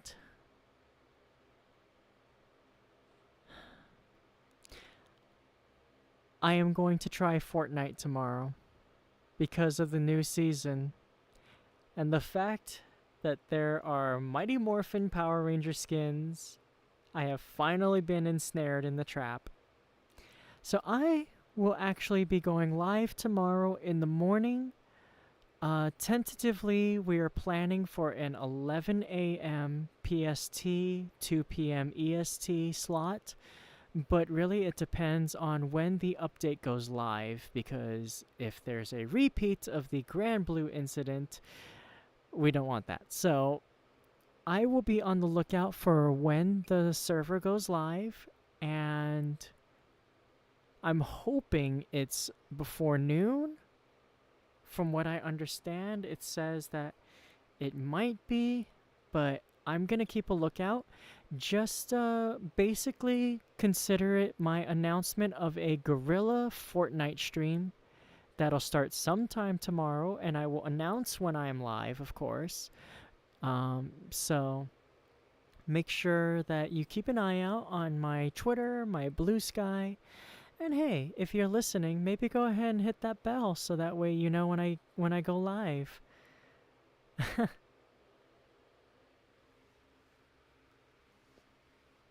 That's okay. We can just play Grand Blue till the update.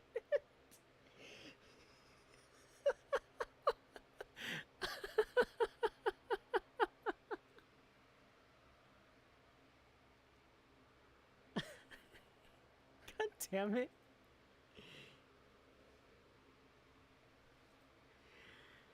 But yeah, normally my original plan was to not stream tomorrow and then stream Mirror's Edge on Friday, but I will be streaming Fortnite tomorrow when the update goes live, and I'm gonna be trying it out for the first time ever.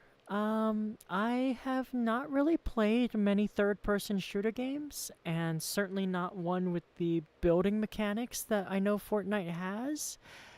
So, be nice. Yeah, I'm gonna be honest with you. I've never played it before. I've only seen clips, and I've only seen a couple of friends play it, but I've never been somebody who's given it a try herself. I have played a couple of first-person shooters, a couple of hero shooters, but not this. So I'm excited, but a little nervous. But if I'm lucky and I'm anything like I was just earlier this week, you guys will see me adjust pretty fast to it. So that's something to look forward to.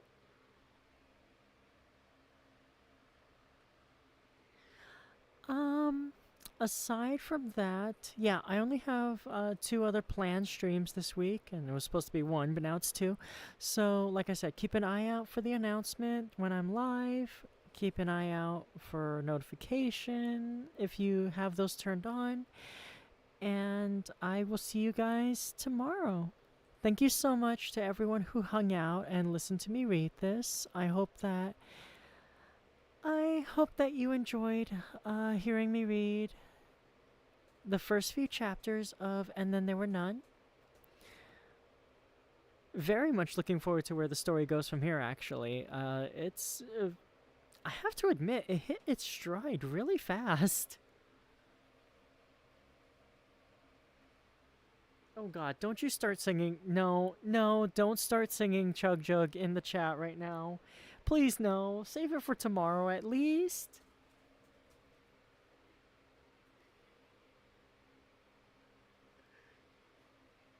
God damn it.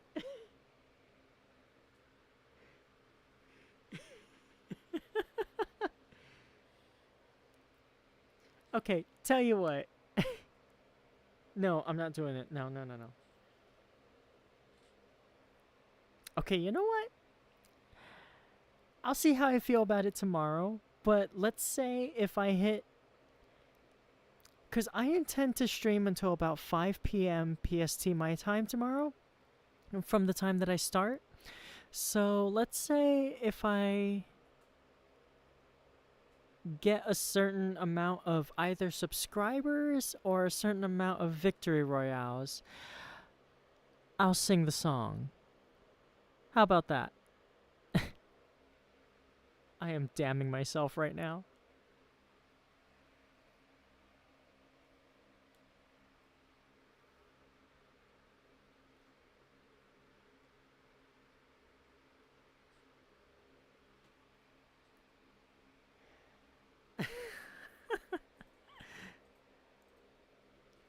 But yeah,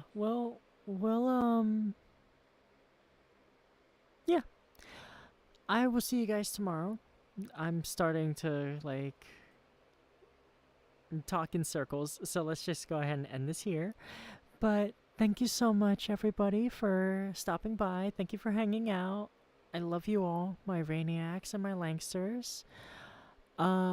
Oh, before I go, one more thing. I have finished the scripting for my special little surprise that I want to have for you guys by this weekend. So, I might be able to start recording it soon and have it up. So, look forward to that because I'm excited. Okay, that's the last thing. Make sure you guys eat well, stay hydrated, get lots of good rest when you need to, and of course, as always, make sure to unshrimp yourselves. Thank you, everybody. Have a radiant rest of your night. Goodbye.